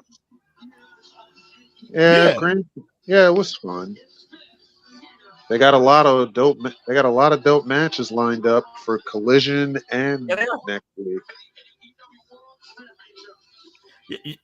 Collision's held at the same place, right? Yeah. Had Arthur Ashe, right? Okay. Yeah. No MJF today? No, he's on break. He's filming something. Ah. I think he's filming a movie or a TV show. I forgot exactly what it is. That was why they I wrote him expected off. him to be in Arthur Ashe. It's in its home state. Oh man. Well, look at the bright side. No learning tree. True. I mean, yeah. Why Saturday going to be in 3 segments? Well, they got a 6-man. Well, I know they're in a 6-man on Saturday, so. Told you. Well, that was already set, so yeah. Ty Darby back on the scapegoat bus. I like that scapegoat bus. I like what he got going on with that. I'm sick of her. Get her up out of here. I had enough with Rhea doing that for months. Yeah, like you going around beating up the dudes on the roster, that's gonna make your roster look crazy. Because if these two dudes, if Private Party can't beat one woman, if they beat another tag team, that's gonna make the other tag team look crazy. Because y'all couldn't even beat up one woman. I don't give a fuck how much MMA training she got. Stone Cold will go to AEW and like don't book her to do shit. Oh gosh. Like it was different with China. China looked more believable. No, that was Sable who did that to Mark Barrow. No. I know what you meant. I'm talking about when China was beating dudes up. Oh yeah.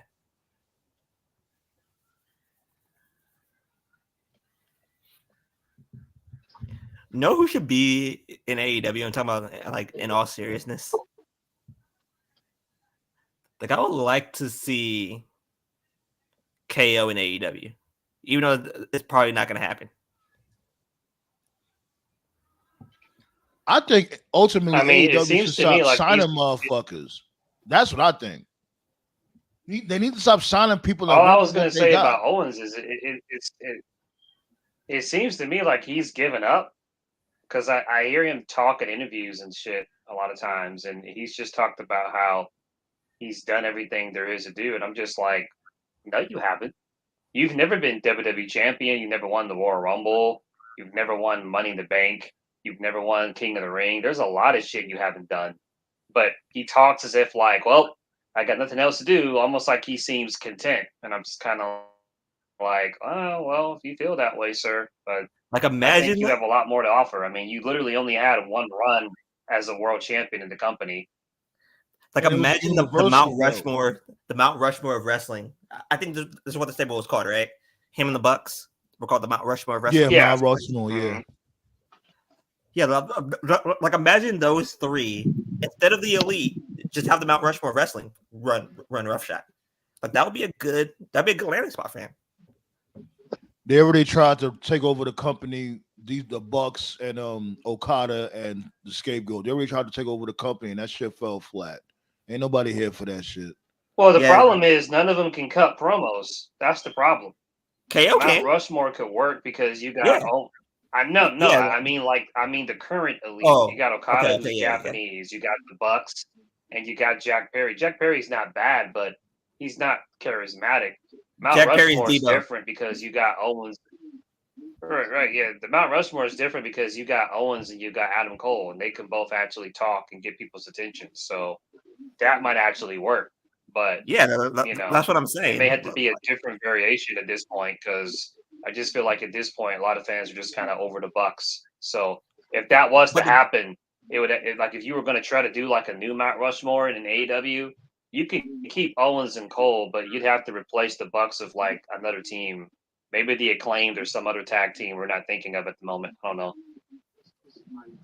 Like that'll be a good way to reintroduce Cole. That'll be a good way to introduce Steen or Owens or whatever that you like to call him. But the problem is that the problem is that Sammy's going to be left behind, and I don't think KO wants to do that. Sammy. I don't think they need each other anymore at this point. I get what you mean, though. Like they're thick as thieves, so if one goes, the other goes with them. Oh, so Hook retired the FTW title, huh? Yeah. Yep. He did. Good. Well, it was a good moment. It was a good moment for him and Taz. You know what I'm saying? Him hugging his father, and Taz looked like he was, teary-eyed. It was a good moment. It gave Hook a layer to his character, which he sorely needs. Which proves that he must have re-signed. He probably did, but it was fun. The FTW title was fun for a while, so yeah. It was good, Blaze. That's right. We the ones and they the bums. You know the vibes. Well, now my question is where does Hook go? Does he go for a mid-card title, which I've been saying he should? Oh, yeah. Yeah, he's probably going to try to take the belt off Jack Perry. Yeah, that's the next step. I see that happening Well, Jack Perry is doing an open challenge on Collision, so it could work. But I think they should let that marinate because I genuinely like what Jack Perry got going on right now. I do like it. Mm-hmm. It's not that Jack Perry is bad as TNT champion, because first and foremost, like, I always appreciate it when a wrestler has a custom title. We need more wrestlers doing that. That always makes it feel more special. But it's not that he's bad. It's just when you look at the AEW roster, it's kind of like, is he your first choice? Like, you got Malachi Black, Jay White, you got Pac, you got Ospreay, you got Takeshita. Like, there's so many other people that would seem more attractive to be a TNT champion, but they're going with Jack Perry. So it's like, all right, they're trying, I guess. That's the sad part, that the roster is bloated.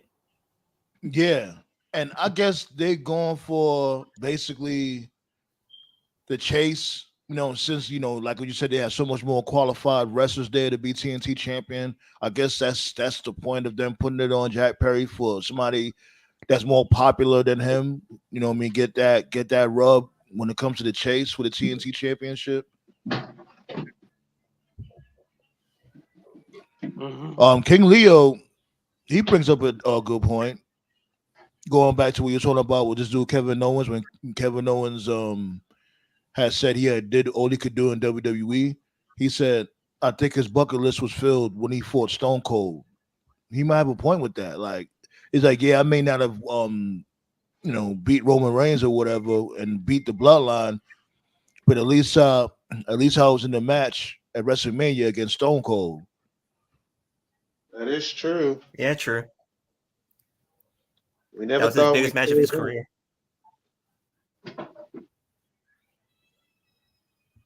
Who'd have thought we'd say that? Like, it was a good match. I'd rather Ballet piss my on ass. that learning tree. That's what I think about that learning tree, Ballet. I'd rather piss on that learning tree. A great moment in this show's history was when Sandman cut the show immediately as soon as he heard Jericho's name. I was so over it. I was over it. I'm gonna look for that shit too. I gotta find that shit. I've been digging in the archives lately too, so you know what I'm saying. Y'all get ready to see some old school clips. Look, Sam said up. Show's over. wait. I was over it. I was like, you know what? It's time to call it a night. I'm done. Like, we all started laughing because that movie wasn't serious. Hi guys. Fuck out of here. It's actually starting to get over. That's the fucked up thing. Yeah, because he keeps saying the same thing. So people's like, yeah, whatever. Yeah, it's like it's getting over out of pity. Like just clap. Maybe he'll eventually go away if you just acknowledge it. Just clap. Like a motherfucker that keeps saying the same lame ass joke constantly, and you think like, maybe if I just do a little fake laugh, he'll stop saying this corny ass joke. That's the vibes you get from the learning tree. I already know how to get the learning tree over. It's too late now, though. What?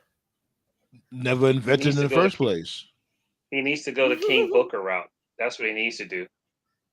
Oh God. What? Have him speak like he's from England? No, and see, when King Booker, he did that gimmick, right? But when he got angry, he'd break the character. Remember? Oh, Like, yeah. That shit was cold. Oh, Right. Hell no. Right. So what they should do is like, all right, so here's the story. Here's the story. So people are over Jericho. Fans are chanting, "Please retire." So the story is that he's in denial about the fact that he's washed. And so being in denial legit makes him go crazy, like Al Snow. So then he makes the learning tree character keep everything that they're doing, the Big Bill, the Brian Keith, don't change anything. But at random segments, have Jericho crack, where he speaks in his regular voice for a second, and then somebody brings it up, like that time when Triple H was like, "Hey, Kofi, what happened to your accent?" And everyone's like, and then Kofi like changed the subject. Like, have Jericho crack, where he speaks in his normal voice, and someone brings it up, like Renee, whoever, and then Jericho just goes right back into it.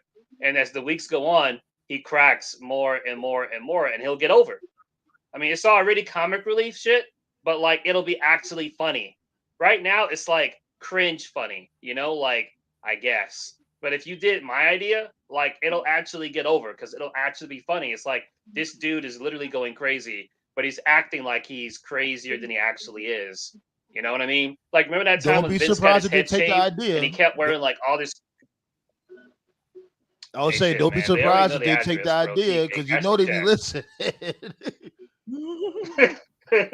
Do not be surprised.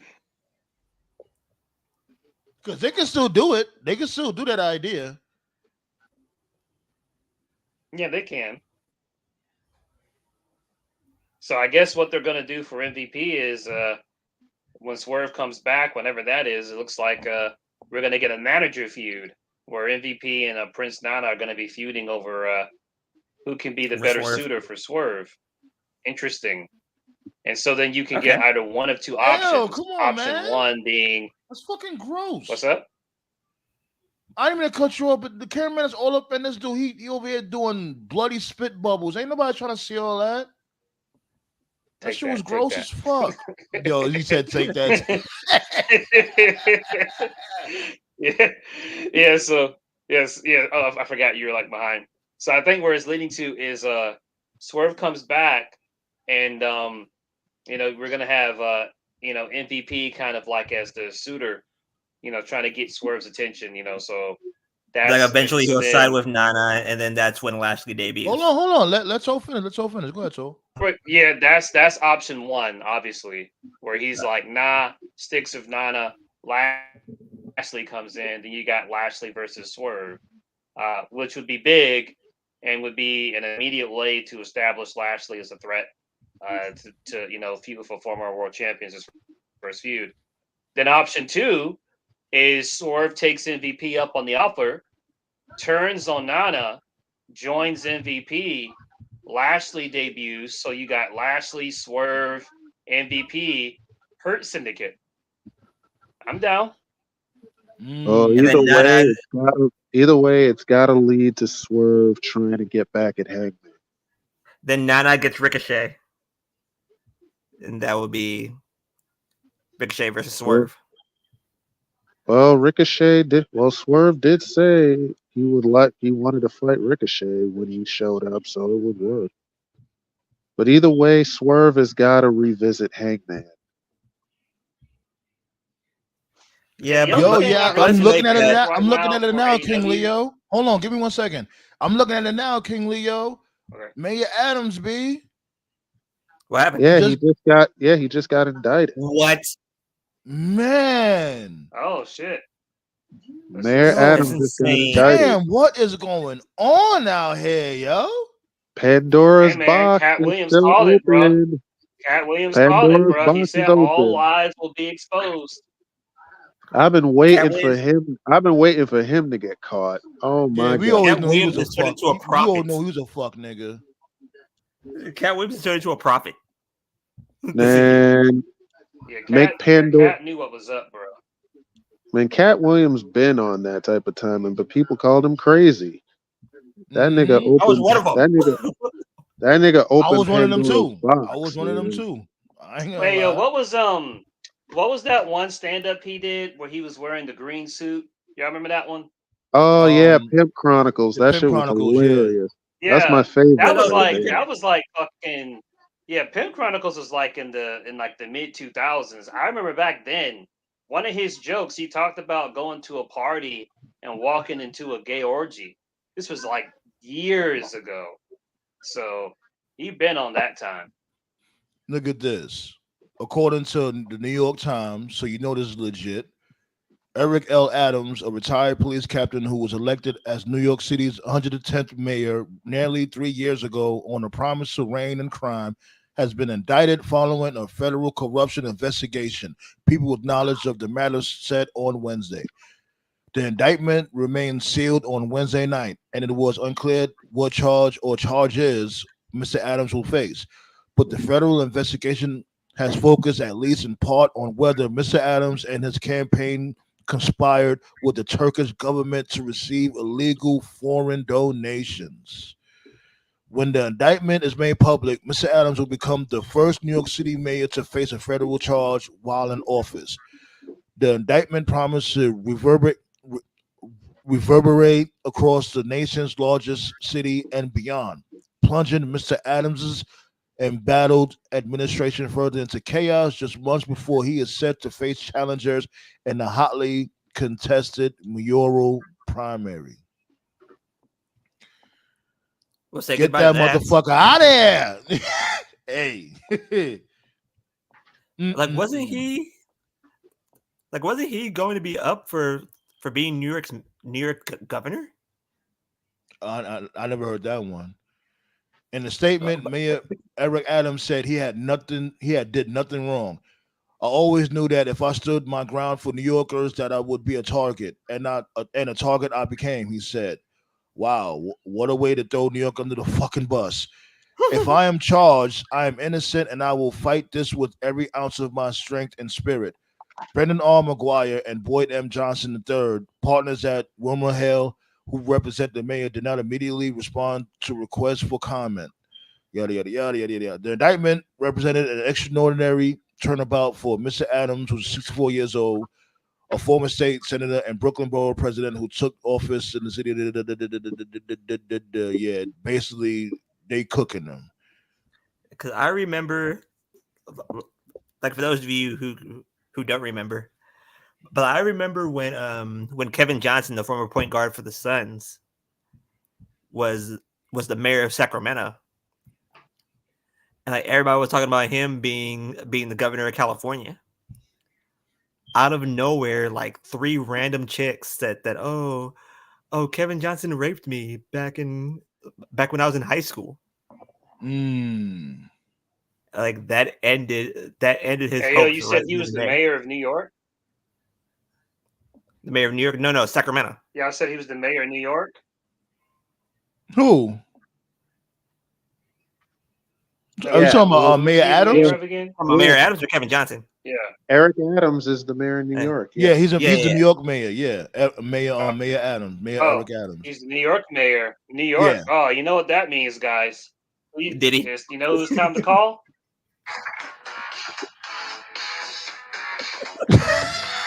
Why you be having this shit queued up, yo?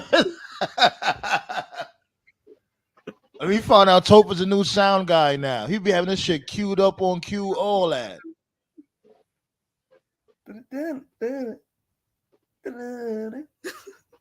This dude about to be a ghost soon, so we can call the Ghostbusters. We got it. But remember, him and Diddy, wasn't they cool? Didn't he give Diddy the key to the city? Yep. Last year he did. Yep. Ain't that something? That's funny because Marina Shafir did have a key around her neck. Ballet calls her Rhea Shafir. Nice.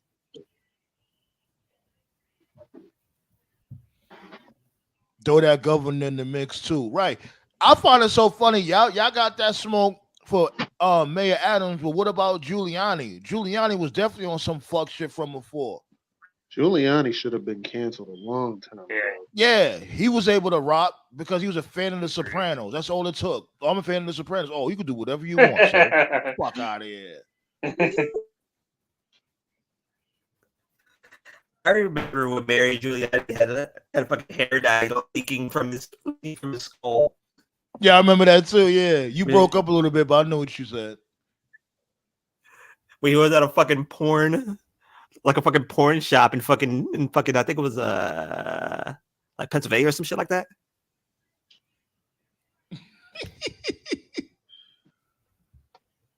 Tell you, these people in power, B. These people in power, they shining the light on these motherfuckers. As they should. Shit. Yeah, because y'all, I'm always been here for that. Like, you out there, you ruining lives, you stealing from people. Yes, pack them the fuck up. That's it. You out there, you hurting people, you assaulting kids. Nah, B. Pack them up. Out here stealing motherfuckers' money. We work so damn hard to pay this and that tax unnecessarily for y'all to just take our money and then go do the most. Y'all be on all types of fucking yachts, eating sushi and crack crab and all types of exotic women all over y'all. And you like crack crab? Yeah, it's fine. Like you have great champagne from cross seas. Like you just living it up. All types of caviar while we over here eating In-N-Out burger and Five Guys. Yeah, that's what Diddy's listening to in the jail every day. He's listening to Ja Rule living it up. Then he wakes up to a bologna sandwich and thinks about killing himself. That's what you get. I won't be surprised if he's eating good in there. I won't I won't be surprised if he's eating regular in there. I know he might not be getting no drugs though. That's the other thing. He might not be getting no drugs, but he's definitely eating. No, the craziest politician I ever seen in my life was that dude from North Carolina. Like this Which motherfucker one? was on. No, this motherfucker was on a porn message board calling himself a black Nazi. I was like, oh, what the fuck? Oh, that guy. damn! I know dude. exactly what you're talking about. Yeah, this dude was crazy, saying all types of shit about you hate gay people this, gay people that, and you know what I'm saying, all types of gay slurs or whatever. But you out there trying to hook up with All that trannies and shit. all that is true, but this is how you know he's crazy. He's on the comment section of Pornhub. Nobody goes on porn sites for the comment section. Right? Who's in the Like, comment that's how you know section this of dude is fucking Pornhub? Like, gay. how you that invested? Like, I want to know what everybody thought about this video right here. Motherfucker was saying so much outrageous shit. They banned him from porn. Who gets banned? Who? Like what motherfucker? He's on that much timing. Yeah, unfortunately, our governor, the Georgia governor, is pretty stupid. His name is Brian Kemp. Every day I wake up to see he's still alive. It's a disappointment. What he got going on, Brian Kemp? He's just an idiot. When COVID first started, he said the whole thing was a hoax and that it wasn't real. Even though people is dying all around him, like, oh, you're just faking. They're faking their death. Yeah, he was on that fake news bullshit. I don't want to get too political, but yeah, he's an idiot. Like, Yo, King Leo said that the comment section is nasty work. Yeah, and it's like, yo, these motherfuckers be so dumb. It's like, yo, you're in a position of there's gonna be a lot of eyes on you. Why are you like? How could you be so dumb? And then, you know, like people is gonna notice that you're there. You got your picture on there, all that shit. Like, we thought motherfuckers was gonna figure it out. And you use the same. Yeah, he was on that same screen name. Right.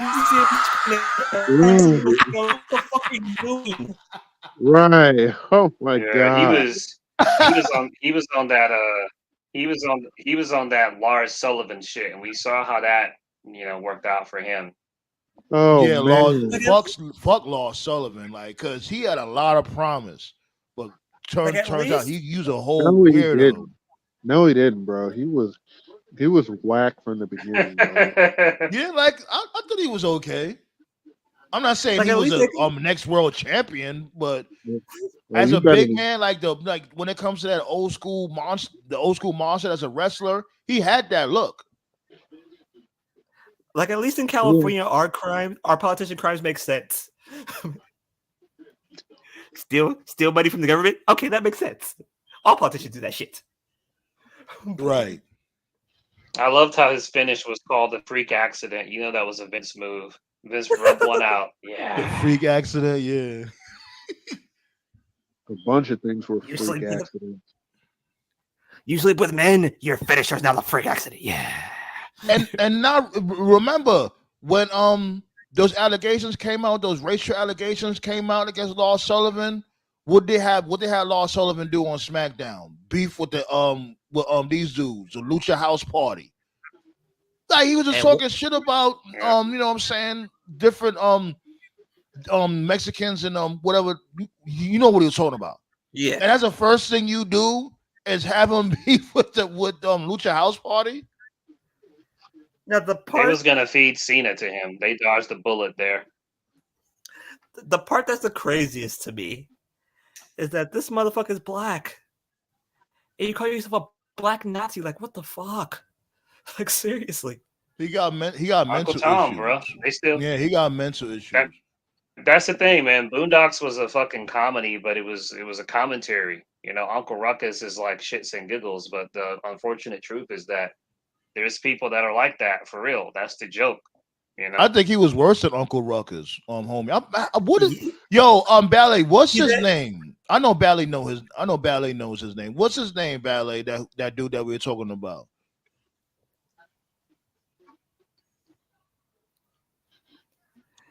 No, but like, no, it dude reminds me of that blind dude from the Chappelle Show. We were all like, Oh, Clayton Bigsby. Yeah, Clayton Bigsby. Oh, He's Clayton Bigsby. Clayton Bigsby. How can Oh, this be a black white supremacist? This shit was great. We said he divorced his wife after 25 years of marriage. We asked him why. Like, because she's a nigga lover. Like, oh, Mark Robinson, that's his name. Mark Robinson. Yeah, there you go. Yeah, my favorite Boondocks episode was the follow-up to the Thug and Love, where Riley was talking to the guy on the phone, and he was like, "Hey, yo, Riley, man, thanks for not mentioning, you know what? What do you mean? You know, the thing, like the whole episode was like just a reference about rappers on the down low, if I actually saying they're on the down low in like 2007. Like that show was ahead of his time. Like I wish it would come back. They have so much material to joke about today, but honestly, life is so crazy. It's a parody itself, really. But yeah, they can make an entire season about Diddy and R. Kelly.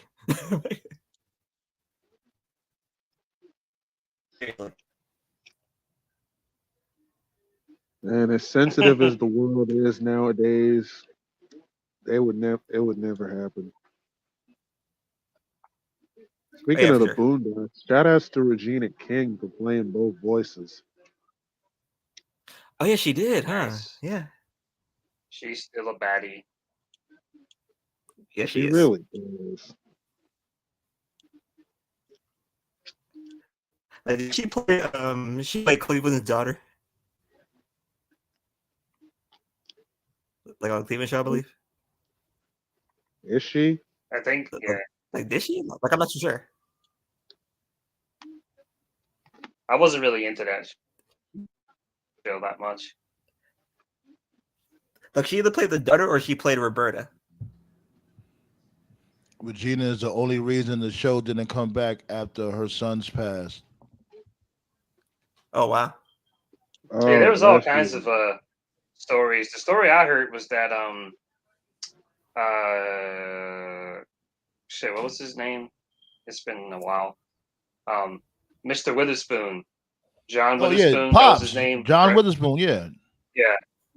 I heard that his son had he had been working on emulating, his I dad's heard voice. this too. Yeah, and apparently he's really good.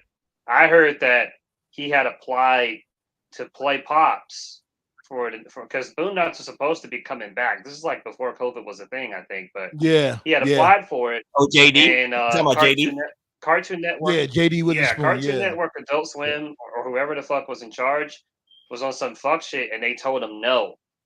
And then everybody that was involved in the project was like, well, if his son's not going to be involved, then like we're not going to do it, and so it just got canceled. So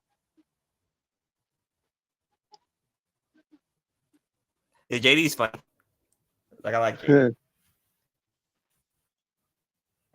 I remember when this dude John Witherspoon, right before he passed, he had a YouTube channel when he was it was a cooking channel on YouTube basically, but his shit was like basic hood recipes like egg and cheese on white bread and fried chicken, and you know what I'm saying? Like it wasn't like a bruschetta or fried calamari with remoulade. It wasn't all that extra stuff. It was just simple hood cuisines. Like it was something different at the time. yeah, well, all I gotta say is before I go, don't let all this crazy shit with Diddy distract you from the fact that Drake is gonna get caught a pedophile in front of like 100 million people next year. So don't forget, it's still happening. Ain't no distracting to me. Motherfuckers kill me with that shit. Oh, this is all a distraction. Like, oh, our whole life revolves around Diddy. We can't focus on anything else. It's not a fucking distraction. Right. Oh, why they couldn't lock up Diddy from before? Because they couldn't. It don't matter. It's not a distraction. He was worth too much. And y'all wasn't even worried about canceling him then. Same Like question about motherfuckers R. kill me Kelly's with that acting. shit. Oh, they trying to distract us from them trying to assassinate Trump again. You know what I mean? Nobody's not talking about Trump trying to get us. You know what I mean? They're trying to assassinate Trump again, and it's like That's y'all fault. The fuck? If That's it don't, on y'all. if it fuck up, You could blame your whack ass security team, number one. And number two, we've been telling you, you give motherfuckers that are mentally ill easy access to guns. What the fuck you think's gonna happen? right. Hold on, Drake is in trouble now. What happened? You got breaking news, King Leo? Oh shit! Before we get up out of here, what Drake got going on? We got breaking news on the round table. More breaking news. We, you know what I'm saying? We had MVP, you know what I'm saying, show up to AEW. We had this dude, Mayor Adams. They about to pack him up. Is Drake gonna end off the night? Pause. Let me see. Man. Y'all looking it up too. We all looking it up. Yeah, we got quiet because everybody looking. I don't see nothing. Let me see. like think that he was laughing at a Toph joke Yeah, because that's probably what it didn't was. Toph mention Drake? Yeah, he's Yeah, still getting like called the a latest. pedophile next year. Yeah, the latest is about his father performed at his birthday party, whatever. So that way. Yeah. He said he paid for that dude, top 5 lawyer. Huh? What dude? Yo, you know what? I never read the Bull Knox comics. I always wanted to though. I read a few of them when I was little. They were funny. They were next to the Charlie Brown ones, which I thought was even funnier. You remember this comic when they came on the Sunday news, the Sunday newspaper, the Sunday comics. You ever remember this shit called Curtis? Mm-hmm. Yeah, Curtis. Like, and he had that friend. I think the friend had autism from how they drew him. Like his eyes was lopsided. I think his name was Gunk or some shit like that. It was a real like vaguely. yeah. Like that was actually one of my favorite comic strips in the Sunday comics. Yo, King Leo, you remember that shit, Curtis? It wasn't really like too crazy. It was like just basically about a Curtis, of course, and his wholesome black family. You know, he had his autistic friend from a island. I think he was from a different island and shit. And you had his little brother. This is a random thought. One of the best kid TV shows that nobody talks about is Gullah Gullah Island. I remember that shit. Early 90s. What the fuck? Gullah Gullah Island. What's that? Yeah, like it was a show on Nickelodeon. I know what that show is. I seen it. There you go. See, that's the thing. Like, I never really been a Nickelodeon kid. Like, I was more of a Cartoon Network kid. Well, I watch both, so yeah, that's how I know it. Yeah, like I watched. You dodged the bullet. Go ahead. I was gonna say you dodged the bullet because Dan Snyder fucked most of that up. Yeah, I just find it so funny. Like, what happened to Dan Snyder? Like, they just put the light on him and then just forgot about him. Like, nah. Like, bring these motherfuckers to the forefront. Like, Diddy, Dan Snyder. Yes. Like, bring your ass back over here, Dan Snyder. What he did to that black kid was a fucking crime. Let's talk about, you know what I'm saying, you hanging out with, who's it, Ashley Simpson in the hot tub and shit like that? yeah. Yo, y'all motherfuckers owe Victoria. Y'all owe Victoria Justice an apology too, because he killed her career hard. Yeah, they machine gunned her. Yeah, like, yeah, Ballet. It's like they just, like, we didn't forget. They went to that black kid, like they put peanut butter on his face and had a dog lick it off. Yeah. I Or think like the kid the was like whole afraid shit of with dogs. sliming, the whole sliming shit. I never understood that. I don't get how that was funny. Oh, you're getting slimed, and it's like mainly little girls getting slimed. I think the Rock got slimed, but shit, that's the Rock, so who knows? I just think that's how it was back then. Their whole thing was, let's see how much we can get away with. You know, I guess a kind of a way to pop themselves, like a little inside joke. I always thought that shit was just kind of weird, inappropriate. Yeah, So and it's like, what was that shit even made of? I don't even want to know. I don't mean to laugh. Yo, you hit the nail right on the head. He said, I don't even want to know. I don't want to know. I really don't, honestly. Good lord. Man. Well, let's get up out of here, B. Thanks for y'all for pulling up, B. Friday we're gonna do this shit again. We're gonna talk about SmackDown. We're gonna talk more about the Vince documentary. As a matter of fact, before we get up out of here, what's y'all thoughts so far? I only seen 3 episodes. Let's say you. What y'all think so far? I'm waiting for Vince to yeah, I'm get the, buried. yeah, That's I'm what the I'm same boat waiting as you. I've only seen 3 episodes. I know some people are saying so far from what I've seen, the criticism is no new ground for the most part covered, which is true. But it's nice to hear from the source. Like it's one thing to hear, other people talk about it, but then to hear Vince, talk about it himself, that's different. Is to kind of get the confirmation, like because the story that we'd always heard for a long time was, the screw job as an example. The phone call with Triple H, Shawn, and Vince, and Triple H was like, "Hey, if you want to do business, let's do it for him." That's always been the story for many years, but we never actually heard the confirmation from Triple H himself. So we finally did get the confirmation of No, it's Triple H admitting it live on camera. So, but so no, far it's it's funny. fine. No, what's It's funny been about accurate. the entire situation?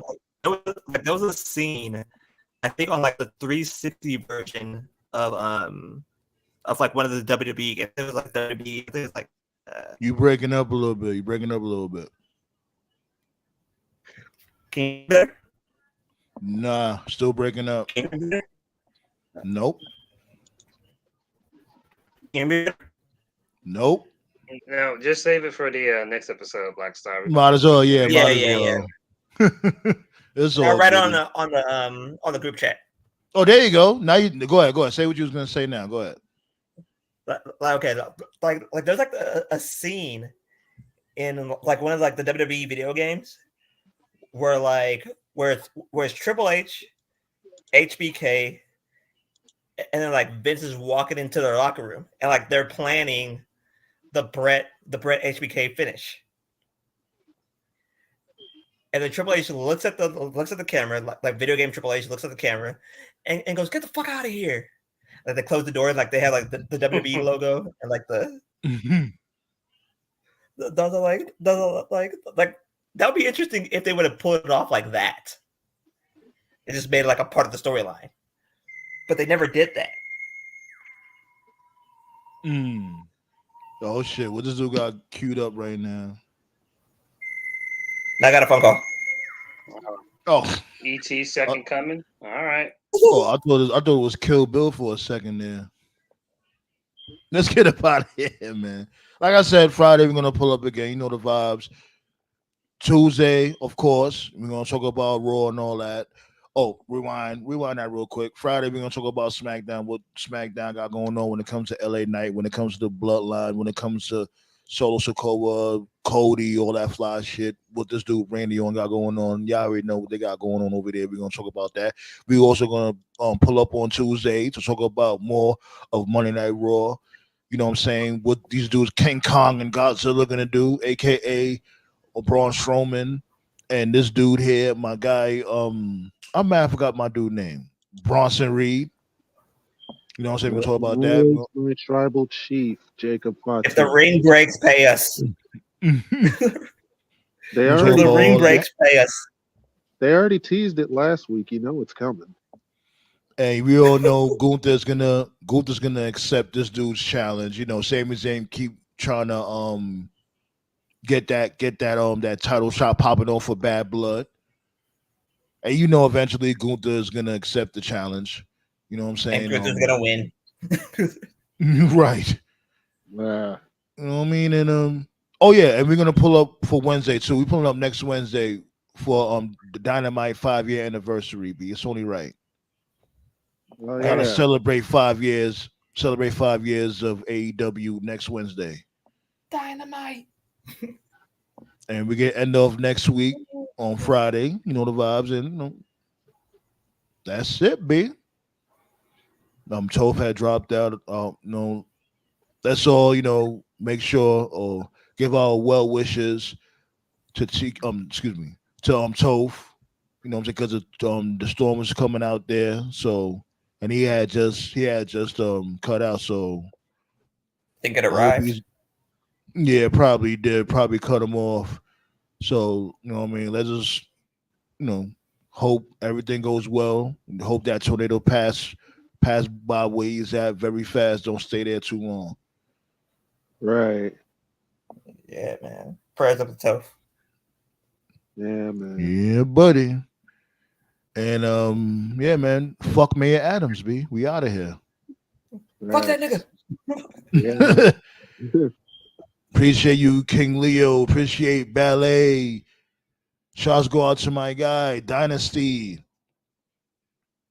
Oh yeah, my dude Josh. The Council Clan, the Council Culture, the cult of Council, all that shit.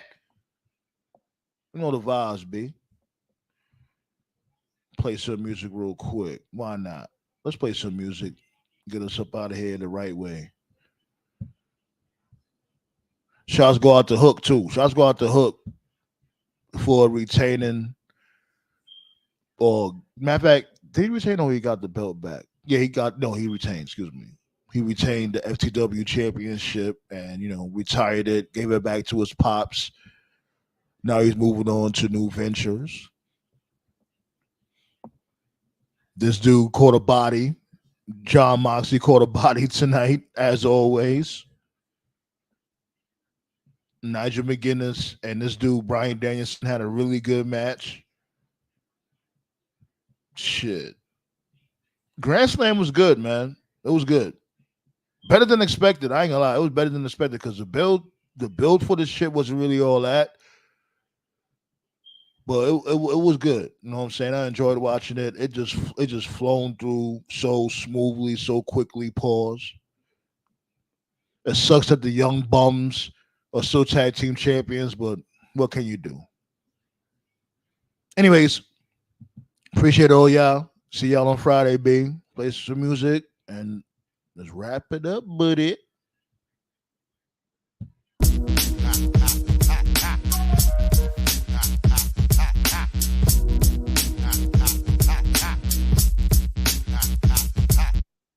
I'm from the back block, it's hotter than the matchbox. Put scammies off of laptops, Iraqis till my shit pop. Don't treat it like a pit stop or you might get your shit rocked. The flies where they kick rock, so nigga watch your snot box. The dine is always tip top, just blame it on pure hip hop. My niggas know I've been hot. I used to hit the hood and pray for knots, then hit the block with blueprint in the speaker box. I know it's cold, but the block's hot, and dirty waters like the copper, will it ever stop? This fly city state of mind, while a nigga only grind, cause I saw my nigga shine, but then he caught it 3 to 9. For total straps at the Coney, and plus the ops on get back, so you know I got it on me. Fuckin' with my block, this shit gets dangerous. Fuckin' with my block, these clowns don't hang with us. Fuckin' with my block, we stay on duty.